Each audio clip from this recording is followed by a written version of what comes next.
What is going on, everybody? If you don't already know, I go by Philly Mike, and this is the Philly Talk Podcast. We here together like we always are every Saturday. The one thing that is different, we are also live on Philly Fresh's channel. So, anybody who's watching from Philly's Fresh channel, appreciate you. Go ahead and introduce yourselves for those who don't know you guys. What's up, guys? Steven Hyder, Gate City Sports Channel. We're excited, guys. We got first time we're going live on 3 separate channels. And just so y'all know, we got a little announcement we're going to make today. Probably pretty expected, guys, but we got some exciting stuff coming up. I'm going to kick it over to Reese. What's going on? Y'all know who it is. Y'all know what it is, man. Your boy Philly Fresh, a.k.a. the General, here reporting for duty, man. Talk to y'all. We're going to get into some Eagles talk. Take it away, Mike. Yeah, so, we're at that part of the offseason where, we already got the first acquisitions done, then we had the draft, and now we're in that second part of offseason. We got the schedule release. We're all just hoping that, the NFL season starts as planned. What do you guys think about the future of the Philadelphia Eagles and the NFL, like going forward? Like, do we believe that the season's going to start on time? What's your take on that? Yeah, I think it's going to start on time unless there's another setback over the summer with the coronavirus. Baseballs are going to be in swing. You know what I mean? There's going to be a lot of stuff going on. So there already be that measuring stick. It's just a matter of do these other sports that will kick off, probably starting in July, it looks like, maybe even late June. What's going to look like for them, and then that'll translate to the NFL, in my opinion. I think the NFL has put a lot of safeguards in place to where I don't know the stands will be. I don't know that fans will be in the stands, but I do feel like they're going to try to give it 100% that they're going to start on time. Although I wouldn't put it past them to maybe delay it if something happens. But I think we're going to get a full 16 games. Yeah, I kind of agree with you. Steve. See, here's the thing. It's been so crazy that the NFL has been very, very, very smart about this. If you notice, they just been going on with the schedule. Only thing that has been different, it was like a virtual type of drill. Salute to you, bro. It was like a virtual type of drafting.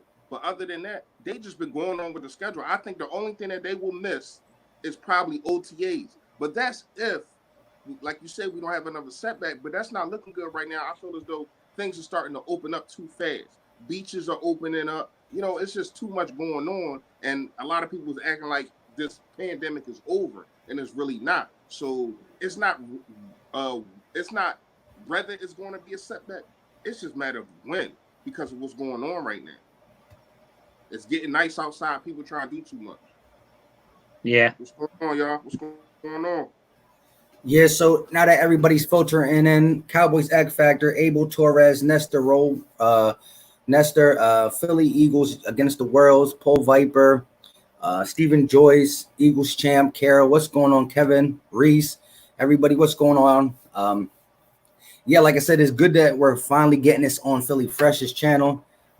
He's going. Like I said, he got over that 500 hit, and now he's starting to fly.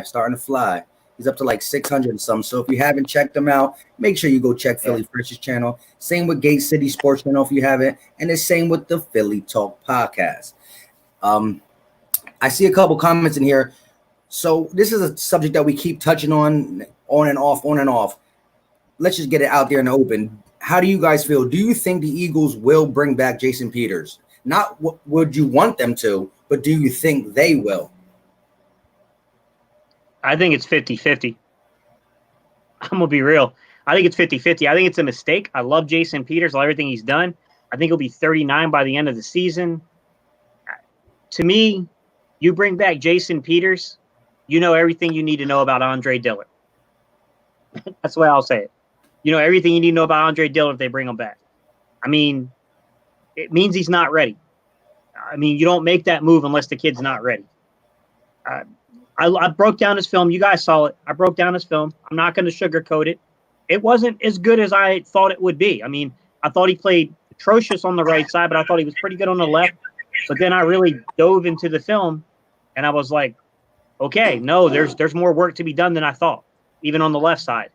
But I still thought everything that I caught on film that's what I get scared of sometimes, guys, when I do these film breakdowns. I'm afraid people might run with what they're seeing and you know what I mean, like cause a panic. I thought everything I caught on film was completely coachable. I mean, these were easy adjustments, things that happen with experience, technique refinement, things like that. But to me, if they make that move, man, it's a significant move. It tells us something about Dillard. Yeah. How do you feel about it, Philly Fresh? I'm kind of on the same side with Gay City, other than I don't think just because if they bring back Jason Peters that they don't trust Dillard. Now, if they bring back Jason Peters and he starts, that's something different, because we really don't have a swing tackle anymore ever since Big V signed with another team. So we still need that swing tackle. That's what we always did. Now, my thing is, are you going to be able to play? Are you going to be able to contribute when we need you? Are you and are you going to take a step back? Because we know this organization has pampered this guy. You know what I mean? Paid this guy all type of money. He even, if you talk to insiders like I have, this dude even works out differently. While the team is over there doing all type of stuff, he like Joel Embiid getting massages and all that kind of stuff. Other dudes is practicing. No, this is real. Like, if you talk to insiders, they'll tell you this. Like, and it's to the point they pamper this dude so much. We understand he's a bodyguard, you know, did a lot for the franchise. But at the same time, things are changing. We're getting younger, as Howie Roseman said, and if you want to stay that way, then you stay away from dudes like Jason Peters. Real quick, the people in the chat they asked a question about the dude who got hit with an armed robbery from the Giants. That's DeAndre Baker and Jordan Mailata. He still plays for the Eagles. I just don't know. I guess the team don't have him as ready as he should be because he's not starting. He's not ready. Yeah, I don't think he's ready. Yeah, he's not ready. I would love to see him in action, but he's not ready. You know what's crazy? Somebody else from the Washington football team just got arrested too. Who? Yeah, I saw that. One of their wide receivers, Lattimore. Cody Lattimore. Yeah. He just got arrested too. That's what's that? 2 teams on the Washington football team that got arrested in the last week. Yeah. Good. Yeah. That's really bad. Broad Street Sports said, keep killing it, fellas. Appreciate you. Jalen Williams, what's going on? Roman Mitch, what's going on? What was I going to say? I saw a question here. Go ahead, Gay City, answer this question. Do you guys think because of the pandemic, they won't be able to see Dillard in the preseason and therefore won't be comfortable throwing him out there week 1? Honestly, it's a good question. I think there is some merit to that. But this is what I'll tell you. If you roll with putting a guy out there like Peters because you're scared of, you know, the way the offseason is going to be restricted, that you're not going to have a guy ready, at what point does it become a detriment to the advancement of that kid's career? Because I'm sorry, there's only so much you can learn on the sideline. You can learn a little bit, guys, but at some point you need actual game reps. And what happens when Peters goes down because he's 39, and even the bodyguard eventually, you know, age is undefeated, guys. Age beats everyone eventually. When he goes down and you got this kid who for 6-7 weeks you could have been bringing along, and now he's thrown into the lineup and he ain't ready. He's coming off the bench cold. We're in a pivotal game. He hasn't had any chances to really, you know, to get that technique refined in that 6 or 7 week span. And it's just, you know, I hate to say it, guys, but they don't work with backups the same way that a lot of people think. They just don't. They don't get that many reps once the season starts. They're just not working with them like that. So it is a little scary there, guys. But I'll be honest with you. If we're being truthful and you're asking me, you run Filmgate, who's the better player? Man, it's not even close. Jason Peters is the better player by a mile. It's not even close. But we're also talking about a 39-year-old with how many years of experience? 38-year-old will be 39. With how many years of experience versus a kid? So, I mean, We got to factor that in too. You really think it's not even close? I don't think it's close, man. I think Peters has lost a step, but in terms of the technique, it's not even close, man. My only thing with Dillard, I gotta disagree with you here. My only thing with Dillard is he got to get in the weight room. He just subjected to bull rush too much. When people bull rush him, that's when they can get at him. Now, his feet is very quick, agile, and he can block. See what I'm saying? It's just a bull rush. If he can put a little bit more weight on and get in that weight room, I feel as though he would be close. I'm not saying like he's right there with JP, but at the same time, I don't think it's that far because of age and durability. You know what I mean? So I feel as though that plays a part in it too. So that's why I'm saying it's not that far. But if this dude puts on some weight and can still be agile like he is now, I feel as though we got ourselves a good enough tackle. Broad Street. You guys got to remember what you're saying. You were talking about one of the best. I'm not talking about in this generation. I'm talking one of the best offensive linemen to ever, across any time frame, put on a jersey. I don't think it's close, guys, if you're being honest when you watch film. It's not close.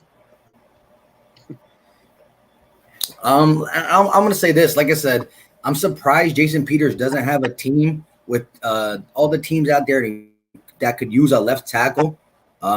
Again, he's not going to be the future for a team, but it could be a short-term fix for guys who don't have a left tackle. And so if we didn't have Dillard, I'd be all for signing him. But I just want to see what Dillard has before we have to get married for the long term. Again, if he doesn't get signed, and I don't think he'll go into the season with that not being signed. But injuries, again, it's good to have offensive line depth, but where does he stand with how much does he want to get paid? And is he willing to take a backup role? That's stuff we don't know. So that's why. That's the issue. That's the problem right there. I don't think he'll take it. I would love for that because you're not going to find a better backup player. You're not a vet. You're not going to find that. But I can't see him taking it. I would love for it to happen. There's just no way I can legitimately say that I feel like the message that's been given out from the player himself and even the front office seems to give me any indication that would happen. Now, guys, what I don't want to get mistaken here, I'm not down on Dillard's potential. I'm saying, guys, we can't sit here and expect this kid to be Jason Peters. It's not going to happen. No. Right. He's not even built like him. They're not even the same type of. They're not even the same type of person. The same type of package. So you can't think that. Yeah. Jason Peters he's a freak, guys. I mean, I don't think you're going to find many people like that's ever going to come across the league. I mean, to be that the big, dude is a real dancing teddy bear, bro. I mean, it's ridiculous. To be that big and be that light on your feet, you're not going. Come on, man. He's really like a unicorn. You want to call him like LeBron James and Dwight Howard and dudes like that, unicorns. Jason Peters is in that category when it comes to being a unicorn. To be that, you know how big that dude is, man. Like they are on the body bar for no reason, and to be that light on your feet and to be able to do what he did for all them years, shout out to him. But when it's your time, it's your time. Exactly, and that's what I think we're getting at, Philly. Fresh. And I thought you said something too that it got slipped by in the messaging, and I wanted to circle back around to that. You said, believe it or not, Dillard was a pretty good run blocker. And I agree. I agree that I don't know that I would call him great or anything like that, but he was better than I thought he would be. When I broke down film on him, I thought I'm not saying that he doesn't have things to learn, guys. He needs to learn that hip check.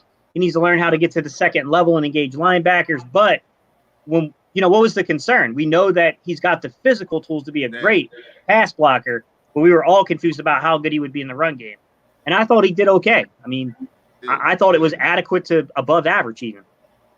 But here's another knock that's going to be on him if he's not ready week one, because you got to look at supporting cast. You not supporting cast, but the people that's around him. You got to look at Jeff Stout, one of if not the best line coach in the game, and you got dudes like Jason Kelsey, Brandon Brooks, Lane Johnson, even Jason Peters last year. You got these guys as your mentor, and you can't get it together. And then we. I mean, we're not gonna really get into the whole crying situation. I know everybody heard about that. Dillard, Cover one robber. I'm dead. He's running a robber technique even when it's the off season. You don't care. Yeah, that's crazy. That's funny though. Yeah, but man, what was I just saying? Jalen Williams says it's not close. Peters can skate by on playing vet. But what I mean by that is make blocks without giving much effort because he's done it so many times. But Dillard overcompensates because he's not comfortable. 100%, Jalen. You're not going to get comfortable if you don't get reps. Yeah. Exactly. Because he played for over 15 years. See what I'm saying? This kid was a rookie last year. Got thrown into the fire, and even though I watched Gate City's breakdown of this kid, I still feel as though to get thrown into the fire, I felt as though he did good. He only gave did he give up 1.5 sacks, something like that, Steve? No, he gave up a lot, man. He gave up a lot of sacks. He gave up a lot of pressure. Now look, the other side of this, he gave up a lot of pressure, but he played some absolute dogs on the defensive line, and that's why he gave up so much pressure. He played Griffin. He played Mack. Who else did he play? Quinn. He played Quinn. Right. Robert Quinn. Yeah, he played some dogs, man. And he held, like, don't get me wrong, he got away with a lot against Mack. He wasn't as good as people thought against Mack. He got away with a lot. But when you really looked at it, he kept slow progression and improvement. Because I can tell you right now, when I saw what Quinn did to Dillard, man, I thought Mack was going to eat him alive. Right. And you know, like Jalen was saying, he was overcompensating. That's why he kept turning himself parallel to the line and getting caught with those bull rushes. But the reason he was overcompensating was he's like, I'm not going to get beat with speed. It's not going to happen. Mm-hmm. And he started to overcompensate, and they caught him finally. I think you got to give credit to the coaching staff too, your opponents. The coaching staff saw what was going on and quickly made an adjustment and went after. Right. But here's the thing: we think, see, as Philadelphia fans, we want perfection from the rip. You know what I mean? This guy's going to go through his growing pains. I mean, Carson Wentz went through his growing. Everybody, he was a rookie last year. Miles Sanders went through his growing pains. He just got rid of it in the middle of the season. Let's not try to act like Miles Sanders was just his whole beast in the beginning of the season, because he wasn't. He wasn't hitting holes. He wasn't even picking up blitzes a lot. He picked up blitzes a lot better in the middle and the end of the season. So I agree. When you the reps is the best is better than practice. It's the best to be live in a game and to take that ass whooping or whatever the case may be and keep it moving and get better at that. You know, take that lesson. So my thing is when people don't, when you talk about how you improve a player, you need things on tape to understand where the improvement has to happen. You can do a million things in practice, but it ain't game time situation.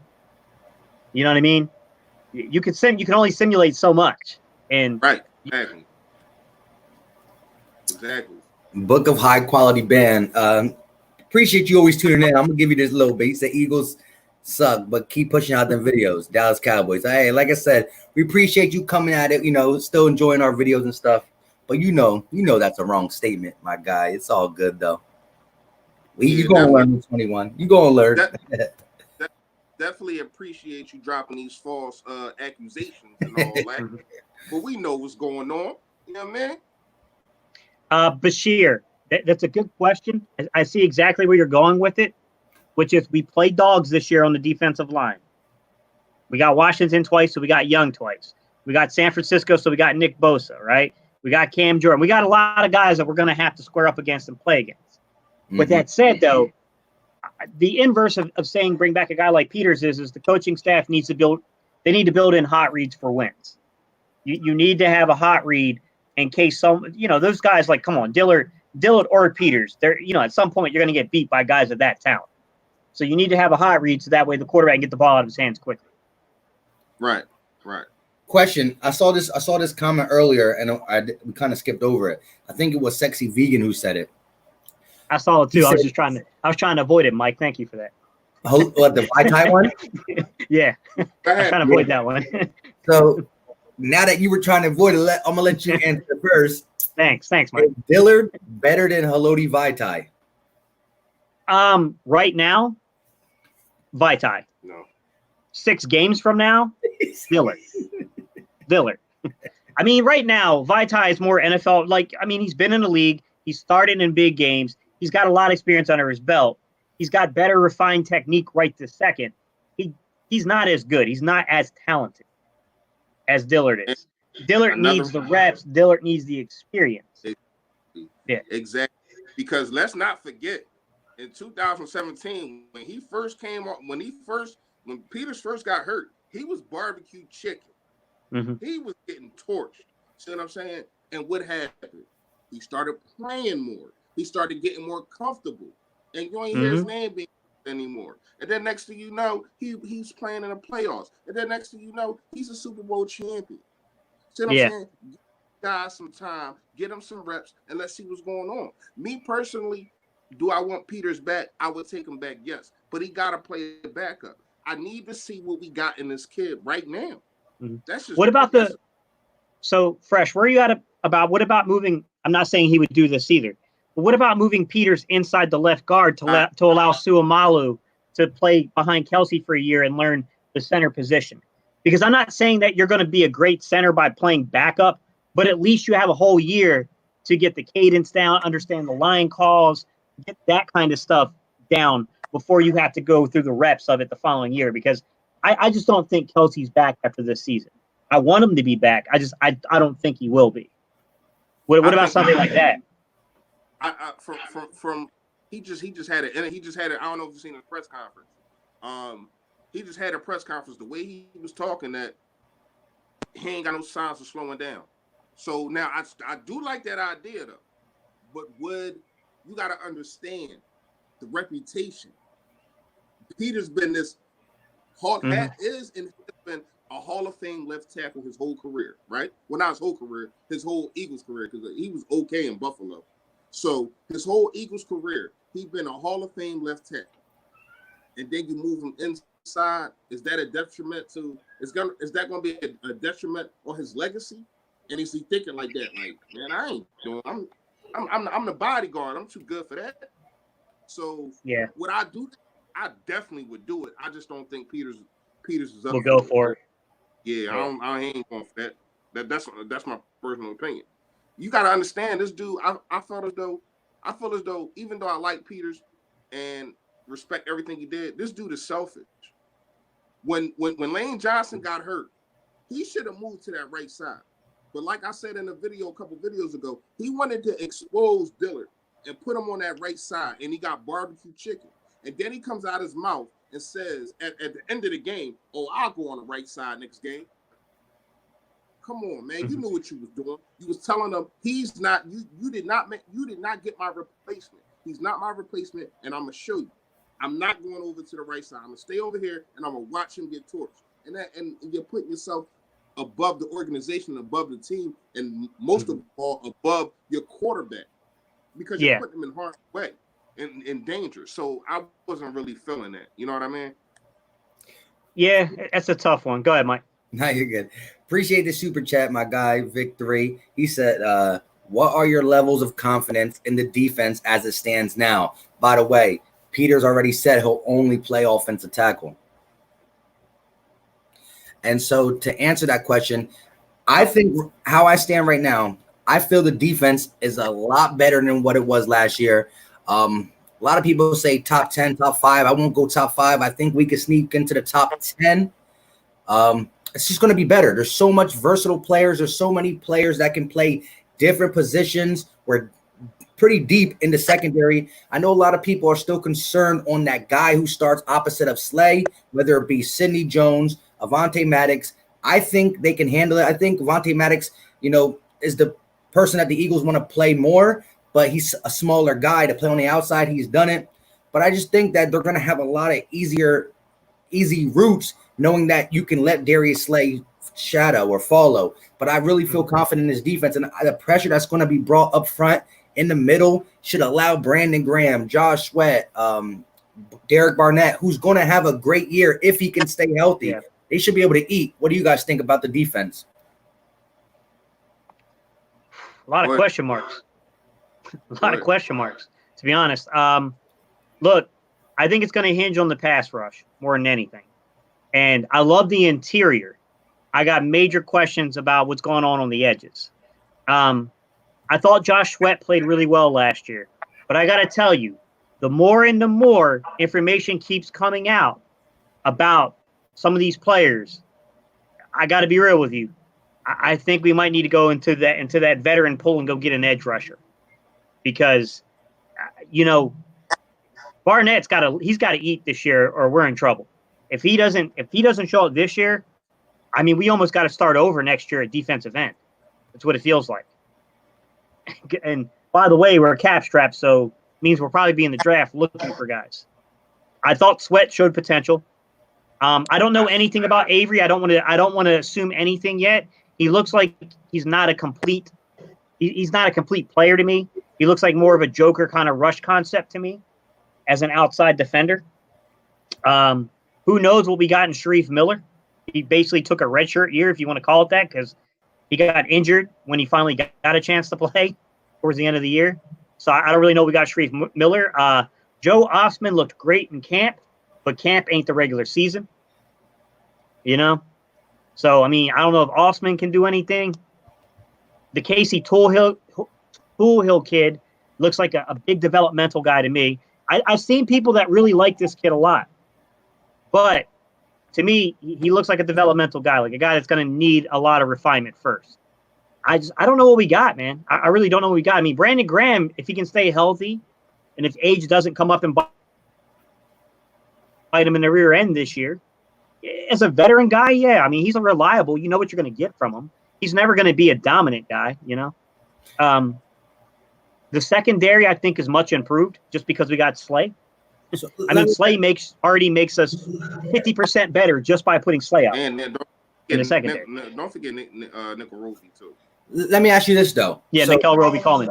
Yeah, let me ask you this though, because Vic just said thank you, Gay City. I thought the same. A lot of question marks. All right, I do agree with the question marks, but the defense last year. Let me ask you this: our defensive line is better than it was last year. Am I right? Yeah, yeah.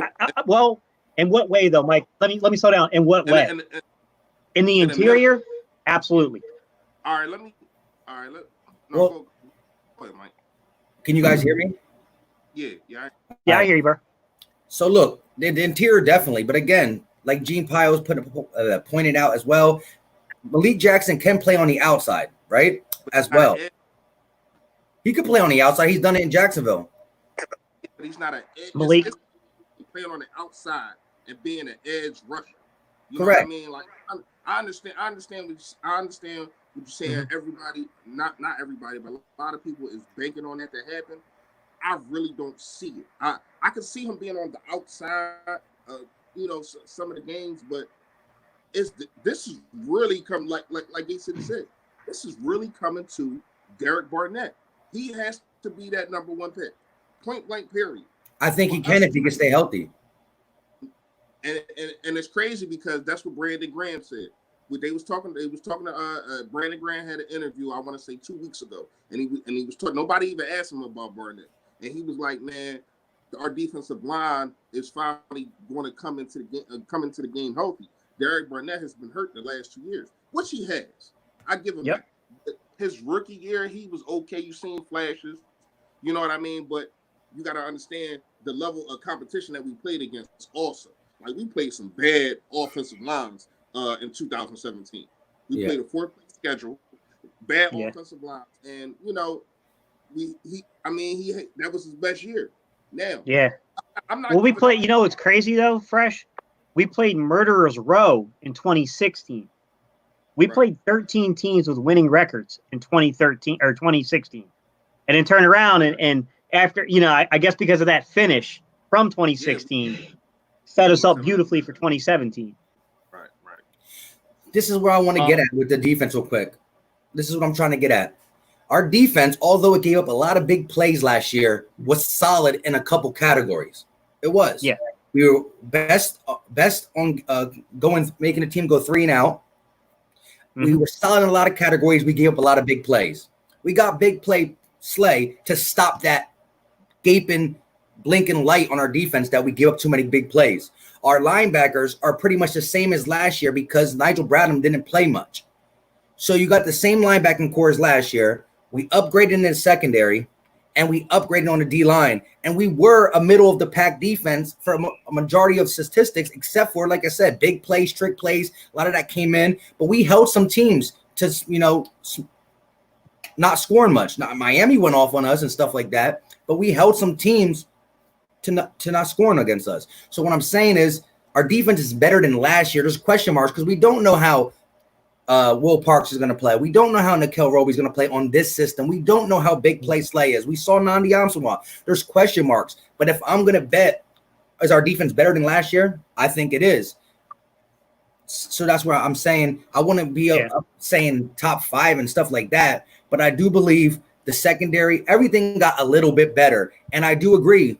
On the outside, we got to make sure Derek Barnett is that guy. We gave him the 5th option. He got to prove it to us this year, or we're going to have to move on. Brandon Graham's getting older. We do need to look for edge rushers. Yeah. But didn't we option him already, Mike? Yeah, we gave him the 5th-year option. So he's already going to be here next year, right? Unless we cut him. But he's here next year, but he's not going to get. I don't know if this is what they're going to do. If he performs at a high level, they'll give him a contract. If not, you're going to have to ride out on your 5th year. Now, Gate City, you're absolutely right. It is a lot of questions. It's a lot of pieces that we have, though. Here is why I'm excited about this season, because it is a lot of questions that need to be answered, but it's a lot of bubbles that you can try to fill in. They got a lot of pieces. You know what I'm saying? And my top 3 questions is Derek Barnett going to act like a number 1 pick? Is Sidney Jones going to be a number 2 corner?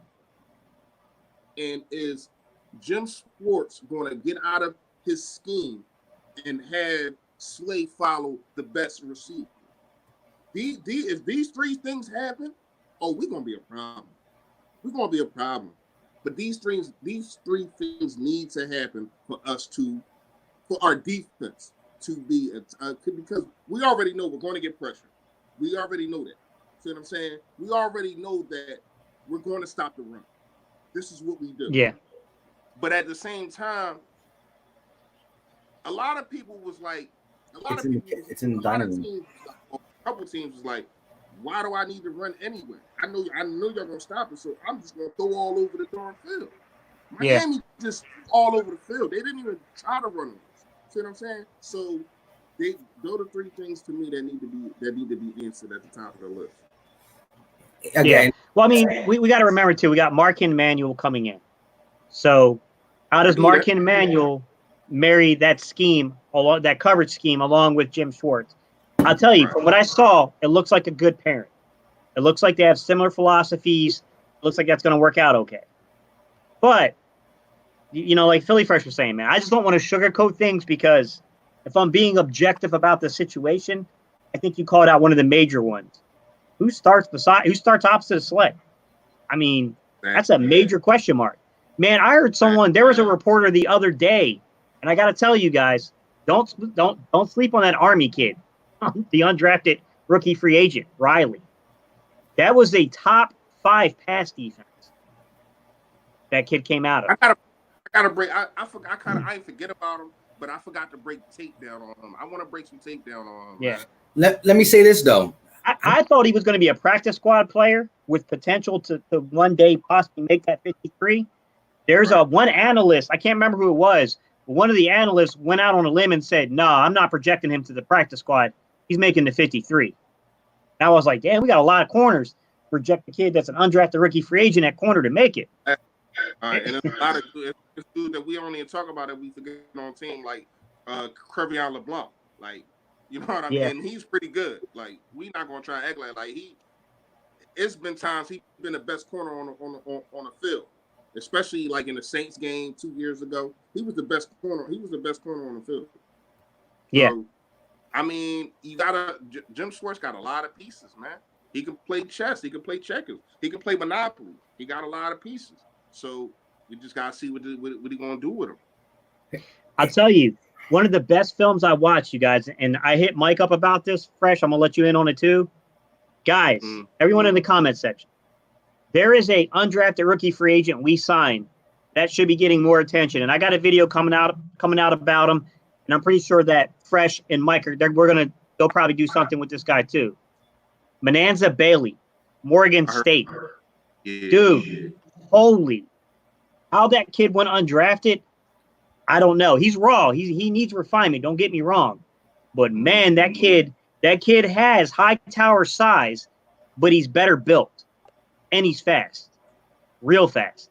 He's a converted linebacker who came over to play receiver, and I thought like, oh, dude, converted linebacker. This dude's gonna have hands of stone. No, he showed, man. That kid can track the ball.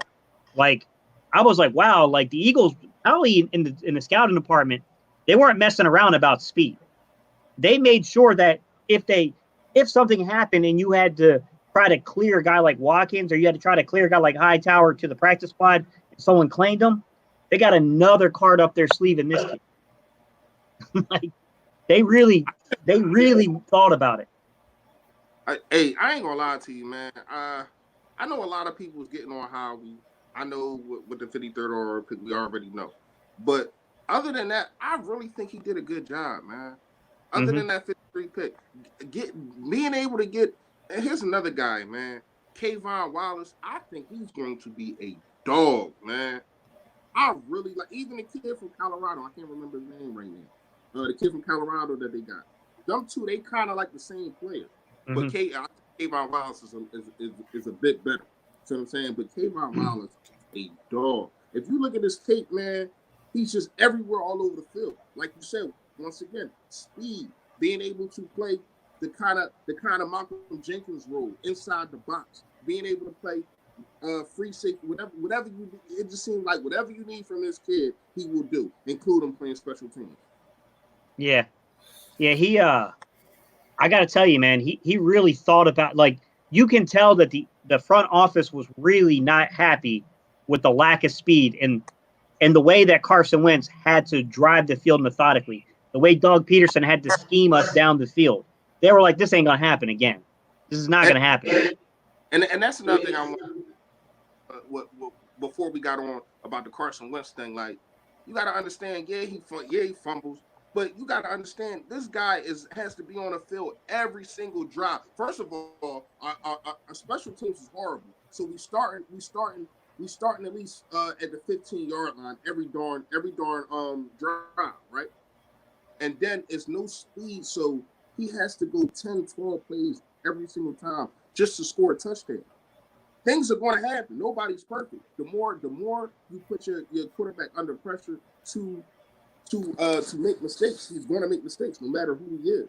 You know, nobody has mastered that, being able to go 10, 12 plays every single drive other than Tom Brady. You know what I mean? So,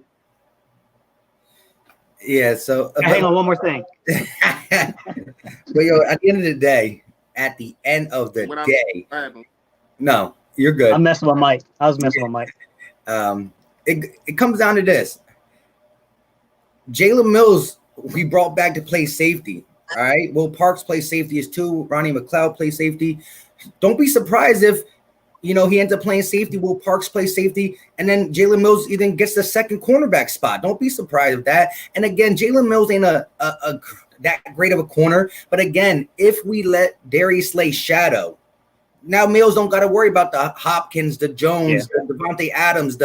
He worries about the second guy. His game upgrades. Like I said, there is question marks because we don't know some of these people because we brought so many new people in. But why did we bring new people in? Because the old people weren't working. So I believe our defense is better than last year. And so I think we're in a good spot when it comes to defense. That's just where I stand on it. And that's why I won't be so quick to say top 10, 100%. But I'm guaranteeing we're going to be better than last year because we had a lot of deficiencies last year. Yeah.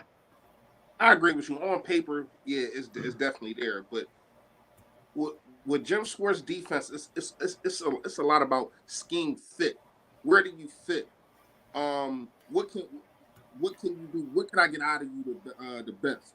See what I'm saying? And I felt as though he had them kind of guys. Even a guy like Vinny Curry, you know what I mean, to be that rotational defensive end. We don't really have a rotation unless you said Josh Sweat. I really like Josh Sweat too, man. I forgot to say that. I like that kid. I feel as though he can be your in and out type of guy. See what I'm saying? But when you do know that Vinny Curry can be that guy. We know that already. Let's talk about this. So in the description, I think I put it in the title because I'm the one who made the title. Did I put it? Battle Birds Podcast. Yes, I did put it. So we were talking today, me, Gate City, and Philly Fresh, and we were like, yo, our Saturday thing. We've been doing it every Saturday for the last 5 or 6 Saturdays. And we do our own stuff throughout the week. You know, some people live stream solo and stuff, but every Saturday we do this podcast together. We were thinking about giving it its own name, we don't know what we're going to do yet, but Philly Fresh came up with the name Battle Birds Podcast. So we got 93 people in the chat. Let me know what you guys think of that name. It was Philly Fresh who brought that name up. It's going to be called the Battle Birds Podcast. We might be doing something like that for these Saturday videos. Let us know what you think in the chat. Eventually, guys, while you're typing that in, what we're aiming to do here is we're going to put this on more than just one platform for you guys. So we'll try to upload stuff so we can put it on iTunes, Stitcher. We'll try to get it as many places as we can. iCloud, wherever, SoundCloud, places like that, guys. That way you guys will be able to access us in different places. But we'll probably reconceptualize a few things, guys, but it'll be us three. We'll be doing a proper podcast, and, if you guys always want to do it live, we'll be here every Saturday to do it live, and then we'll upload it if you guys missed it. Yeah. So, a carrot pool is crazy. What'd you say? Battletoads. Wow. What is Battletoads? Even know what that is. But yo, Philly Fresh, the chat loves it. And like I said, we've been doing these the last 5 or 6 Saturdays, and again, we haven't been able to be live on Philly Fresh's channel until now because I had to upgrade the StreamYard, and so now we're going to be able to be live on each channel. But like I said, we don't know how we're going to go about it. Like Gate City said, we're going to possibly put this on other platforms. We might even just make a Battle Birds podcast page. We don't know what we're going to do, but right now we're live on each channel. So at this time, if you guys can do us a favor, wherever you're watching, if you're watching on the Philly Talk Podcast, Gate City Sports Channel, and or Philly Fresh's channel, click off the X live chat real quick, smash that like button, come back in, and let's chop it up. And also, when this is over, make sure you check out the other person's channel. All you got to do is watch 1 or 2 videos. If you like it, hit that red button. If you don't like it, we'll still hit the red button. I'm just kidding.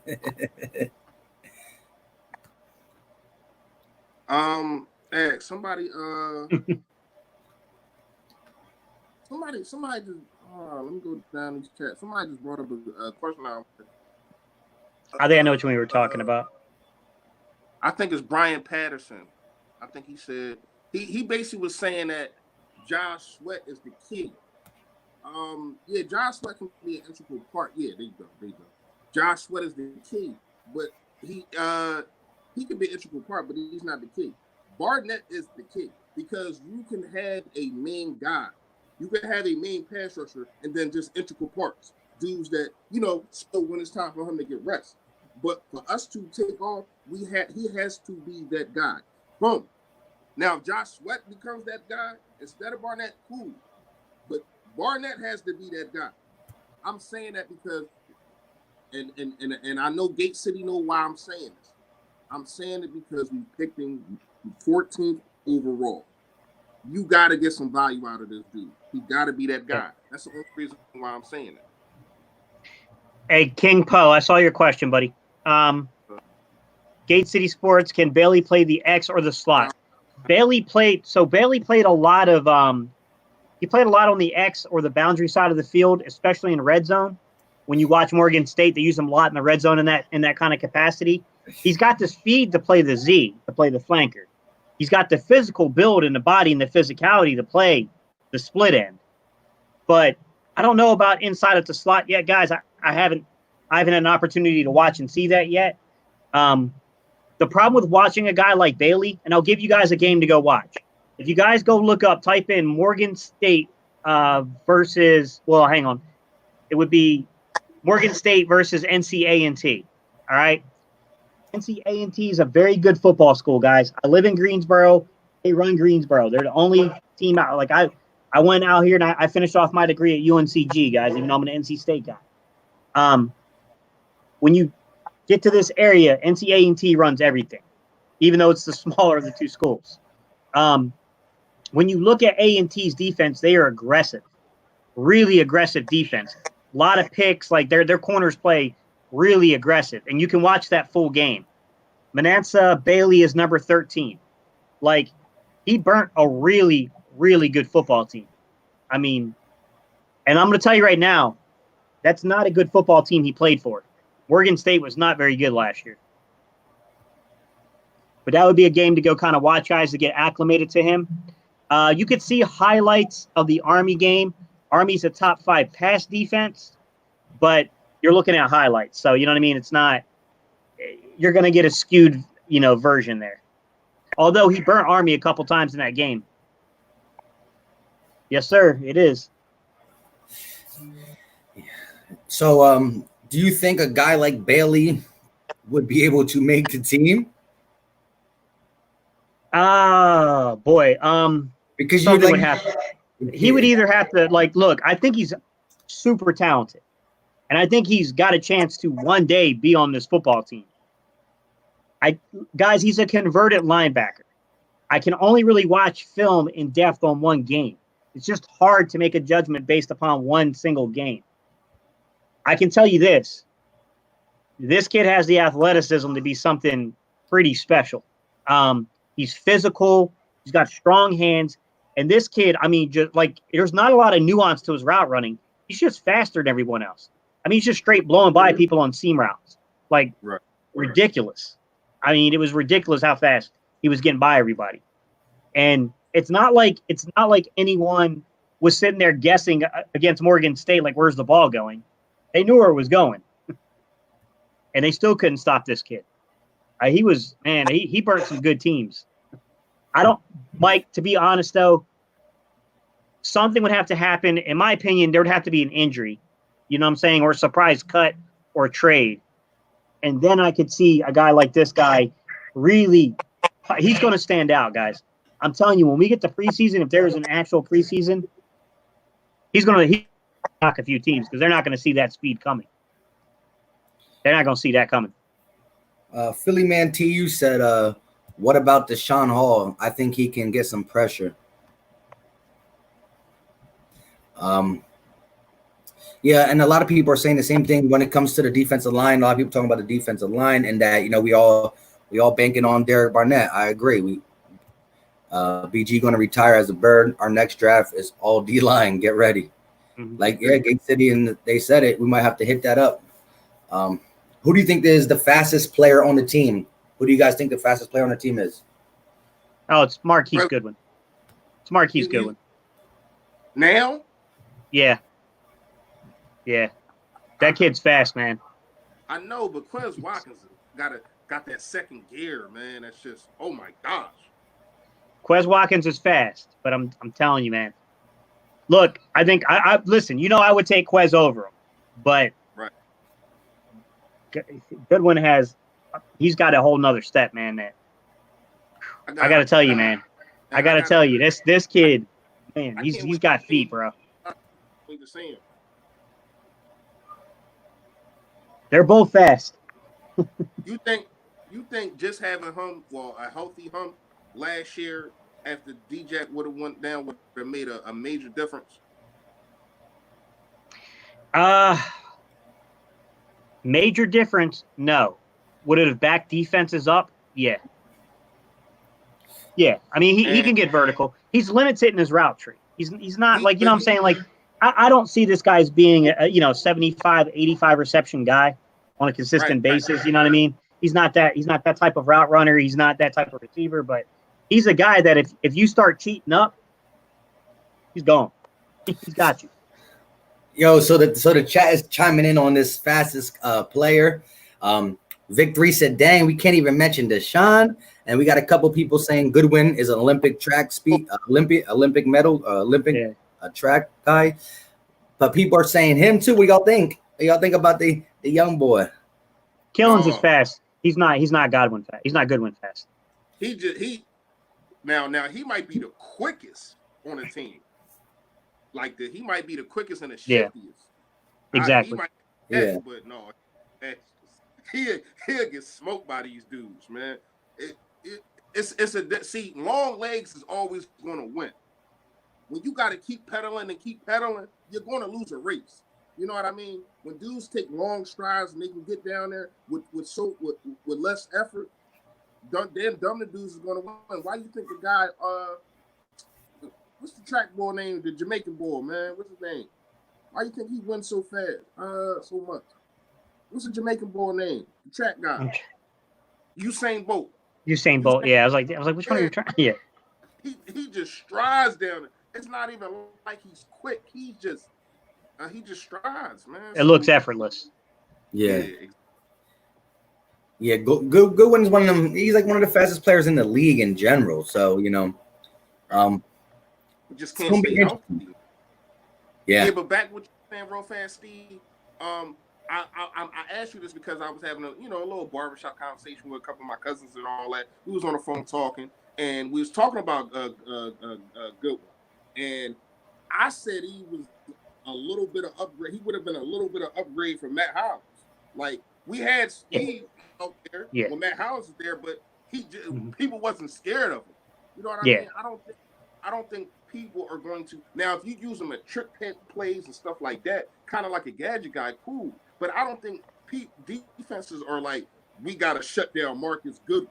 You know what I mean? We just make sure Marcus Goodwin don't get in front of you. That's it. See what I'm saying? D Money. I like Tyreek Hill. He's not even in a conversation with Goodwin. Tyreek Hill's fast. Yeah, Tyreek Hill's fast, but he's not Goodwin fast.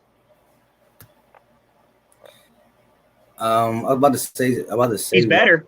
He's better than Goodwin. I can tell you that. I'll take Tyreek Hill over Goodwin any day of the week. Fastest guy in the league, though. Who? The fastest guy in the league? Well, they take GPS readings, and we probably could find out, guys. I mean, they take GPS readings. We could find out. But, yeah, a lot. I mean, you heard Howie. Howie said Nelson Aguilar was a top 10 speed guy. I didn't confirm it. I don't know, but that's what he said. Yeah, talking about that GPS stuff, right? Yeah. Yeah, that's all cool. If you can't catch the ball, it don't matter how fast you is. I guess that was his excuse, right? He was so fast, he was overrunning the ball. And yo, from now on, he is like Baltimore, man. He will not be named. Nelson Aguilar will not be named in this chat. He like Baltimore, man. Seriously. Yeah. Chip Kelly, dudes like that, man. They should not be named. Bruh. That's funny. Mr. Play says, why is it Jason Kelce's last season? I don't think it is. I think it is. I think he's indicated a lot that he's coming to the end. Only reason I said I don't think it is because I heard his interview yesterday. The interview that he just had, and he was talking about playing for. He got some years in him, man. He basically saying I got some tread on the tires, man. Let's get it. So I mean, he could feel like that one day, and then one day wake up like, man, I'm done. Without fail, Gate City. Yeah, I saw it. He says he's referring to the Tyreek Hill over Goodwin faster. Guys, Tyreek Hill's fast. I'm telling you, it's researchable. Yeah, not as fast as Goodwin. He's not as fast as Goodwin, guys. It's very easily verifiable. He's not. Baltimore lost his 3 games. No, he lost his 2. Yeah. Hey, look, I'll get. Look, I'm not huge on Goodwin. All right, I'm the person that thinks that he has a shot. He's got an opportunity. But to me, he's far from a lock to make the roster. He's a guy that has an opportunity. He's a vet. He's got production in the league. He's fast. He's got utility. He's got use. He's also injury prone and he drops the ball. So, like I said, opportunity, I wouldn't feel confident going on there and saying like, oh, no, lock to make the roster. Like, no, he's in a battle to make it with the other guys. There's about 4 guys fighting out for position. He's probably the favorite right now, but we'll see once things get put into motion. In terms of how fast this kid is, guys, you got to remember, before all this crap happened with the coronavirus, he was actually competing to go to the Olympics this year. This kid's fast. No, the dude is definitely fast. Yeah. I just don't know, man. That boy Tyreek, man, I don't know, man. I might be right. Is a dog? Every dog has his day. You usually right, but I don't know. You might be wrong on this one. I don't know, man. Hang on. He about to look it up. He's mad. Hey, listen. I'm not saying you're wrong. I just can't vouch for you. I can't put that stamp on it. You know what I mean? Usually I can put stamps on the things that you say, Gate City. I don't know. If you end up being right, that stamp coming. You already know. Hang on. I'm looking up there's some like interesting information up here. Real quick, Paul Christman, shout out to you, my guy. He said, can the Birds get 12 wins this season? Can I get a wrench? I already gave you a wrench. And of course we can get it. We're going to win double digits. I just don't know where we're going to fall. You know, my thing is like 11-5, 10-6 or 12-4, right around there. We should get double digit wins though. But I saw another 2020 Vision said, what's up? Battle Birds podcast, aka the BBP. Yeah. Okay. Dude, I forgot to name a player. I just saw his GPS recordings. Who? Wait, don't say it. He just got drafted. Oh, he just got drafted? Just got drafted. He just got drafted. And he's Ruggs. 23.24 miles, 23.27 miles per hour, I think. That's fast, bro. I mean, that's basically leaving foot marks on the field. That's fast, bro. I see that fast. That's crazy. How's he that fast? It's some guys, man. No, I'm just saying. No, I'm not. It's like a rhetorical, like how is he? Like that's crazy. All right, go ahead, Mike. Go ahead, Mike. I see you itching. Go ahead. I know you. Appreciate the super chat, Snapback Jug. He said, watching my bros while I'm on the grill, Philly. Yeah, that's good stuff. It's grill weather out there right now. It's hot. It's crazy. As soon as you put that joint up, right? Like, I'm fasting right now and I can't eat. I got my windows open. Somebody's out there barbecuing. It smells so good. I'm so hungry. As soon as I read that, I'm like, damn, I smell barbecue. Let me find out that you over there barbecuing, man. Yeah, that's funny. Victories. I respect you, Gate City. You have your opinion and stand by it. You get nothing but respect from me. I know. I'm just looking up to verify, man. I'm not always right, guys. I'm trying to verify. I'm looking at 2017 recordings, man. I'm actually shocked how many running backs actually qualify in this.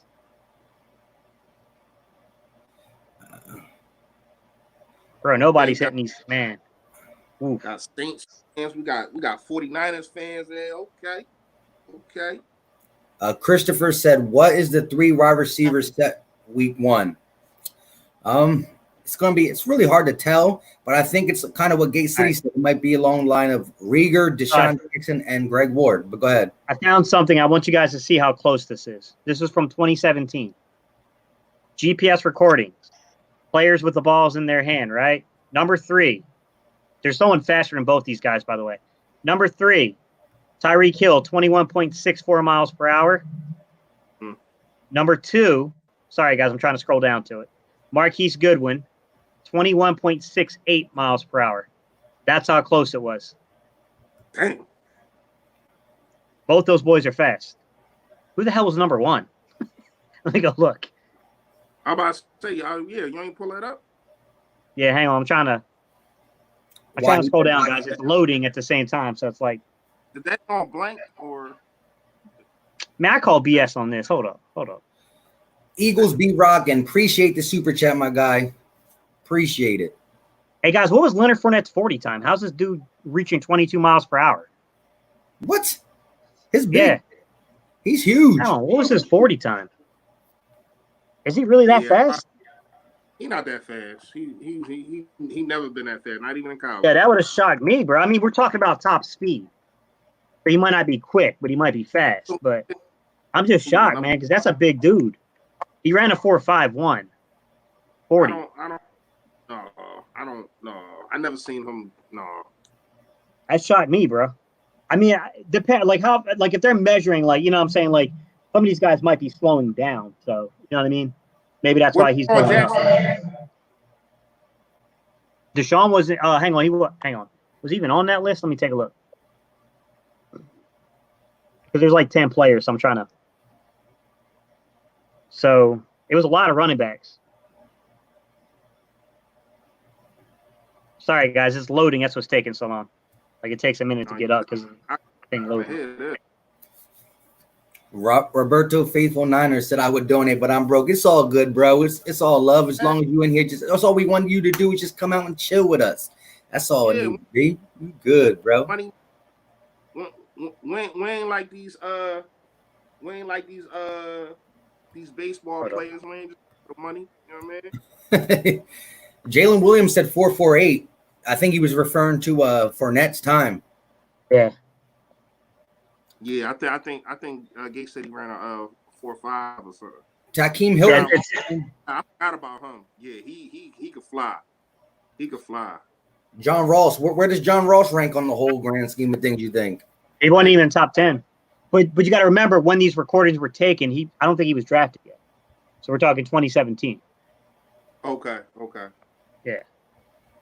So that was before Fournette blew the knee out, right? Or was that the year he blew it out? He blew it out that year, so it could have happened before. Before. Yeah. Well, it couldn't have after. It had to happen before. Yeah, before. Yo, I'm 16. I need Kelly Green. I don't remember seeing players playing Kelly Green besides Michael Vick Ward. I need this for. I'll be back 1 second, guys. I'm gonna run to the bathroom. They've been talking about changing it, man. They really have, man. It's just crazy. They're like when you can only wear a certain amount of colors every year. So it's like something that's going on with that. Are they trying to get over? What's going on, bro? What's up? What up? Yeah, like I said, wherever you guys are watching this at, make sure you hit that like button. And Chris K said, what do we think about Avery this season? Changing the topic. I think he got to play. Like I said, when you look at that guy, he's more of an outside linebacker / edge rusher, like a stand-up edge rusher. I think he can play the defensive end position. I'm curious to see because his first year in Cleveland, he went off. And then the second year, he didn't play that much. Now he's with the Eagles. It's going to be interesting about what do you think? Real quick, Eagles be rocking. I just gave you a wrench, my guy. And Philly Fresh, what do you think about Avery? I mean, I like him. It's just crazy. You spend a third-round pick for him, right? And then you only use him one game. Thought we gave him fourth.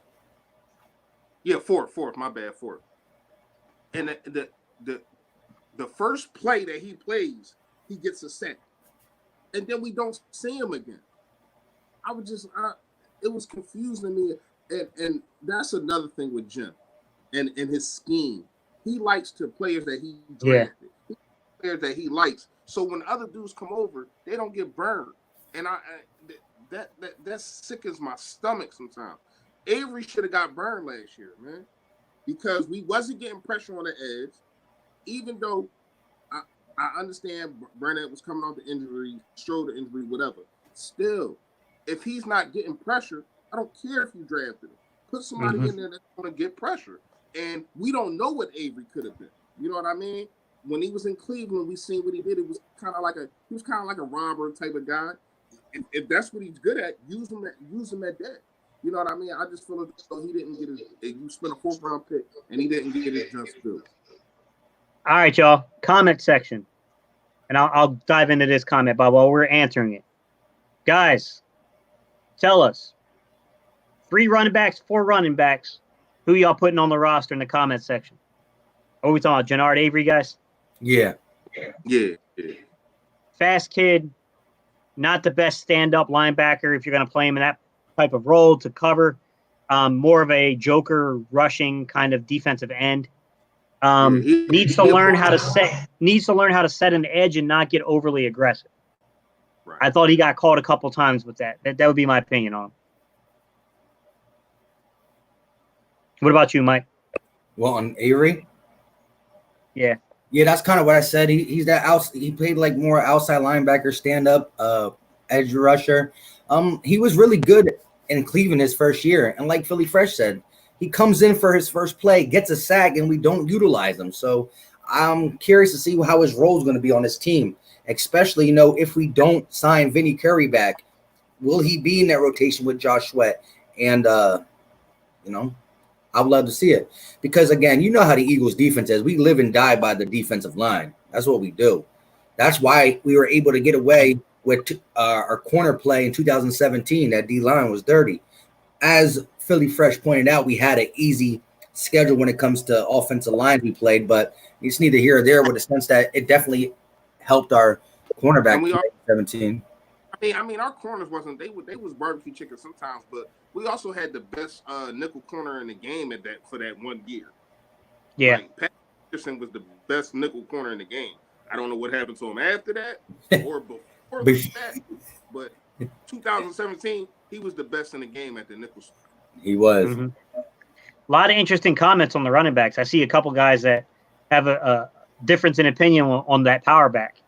Yeah. That's where it's going to change. I think a lot of people have Sanders, Scott, and then it comes down to that power back. Will it be Warren? Will it be Holyfield? And people still want to throw Killins in there because they just love the speed, which I ain't mad at, Yeah. I'm going to pull a couple of these, though. So you got Miles. Let me get them.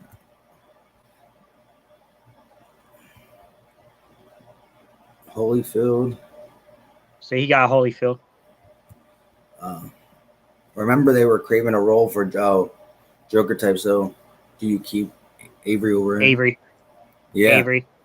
I would keep him. Avery, you invested a draft pick, man. I mean, I'm not saying, look, if Osman's clearly the better player in camp, that's one thing. But if they're anything comparable, you got to go to Avery because you invested more. They're not signing McCoy back. That's not. Yeah. McCoy. I honestly think McCoy will be back when he's ready to retire. Give him that 10-day contract and let him retire at Eagle. I would love to see that, you know what I mean? Because 2013 Russian champ, Eagles Russian champ in history, but I don't believe we will sign him back to actually play. But like we did for Brian Dawkins, get this man a 10-day contract and retire this man.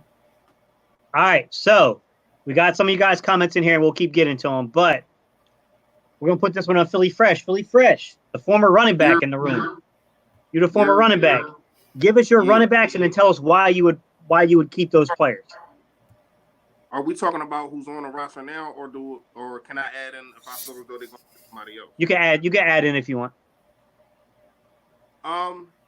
Number 1, Miles Sanders. Number 2, Boston Scott. My power back would be Carlos Hyde, and my 4th guy, I got until somebody plays him out, I got to give it to Corey Clement.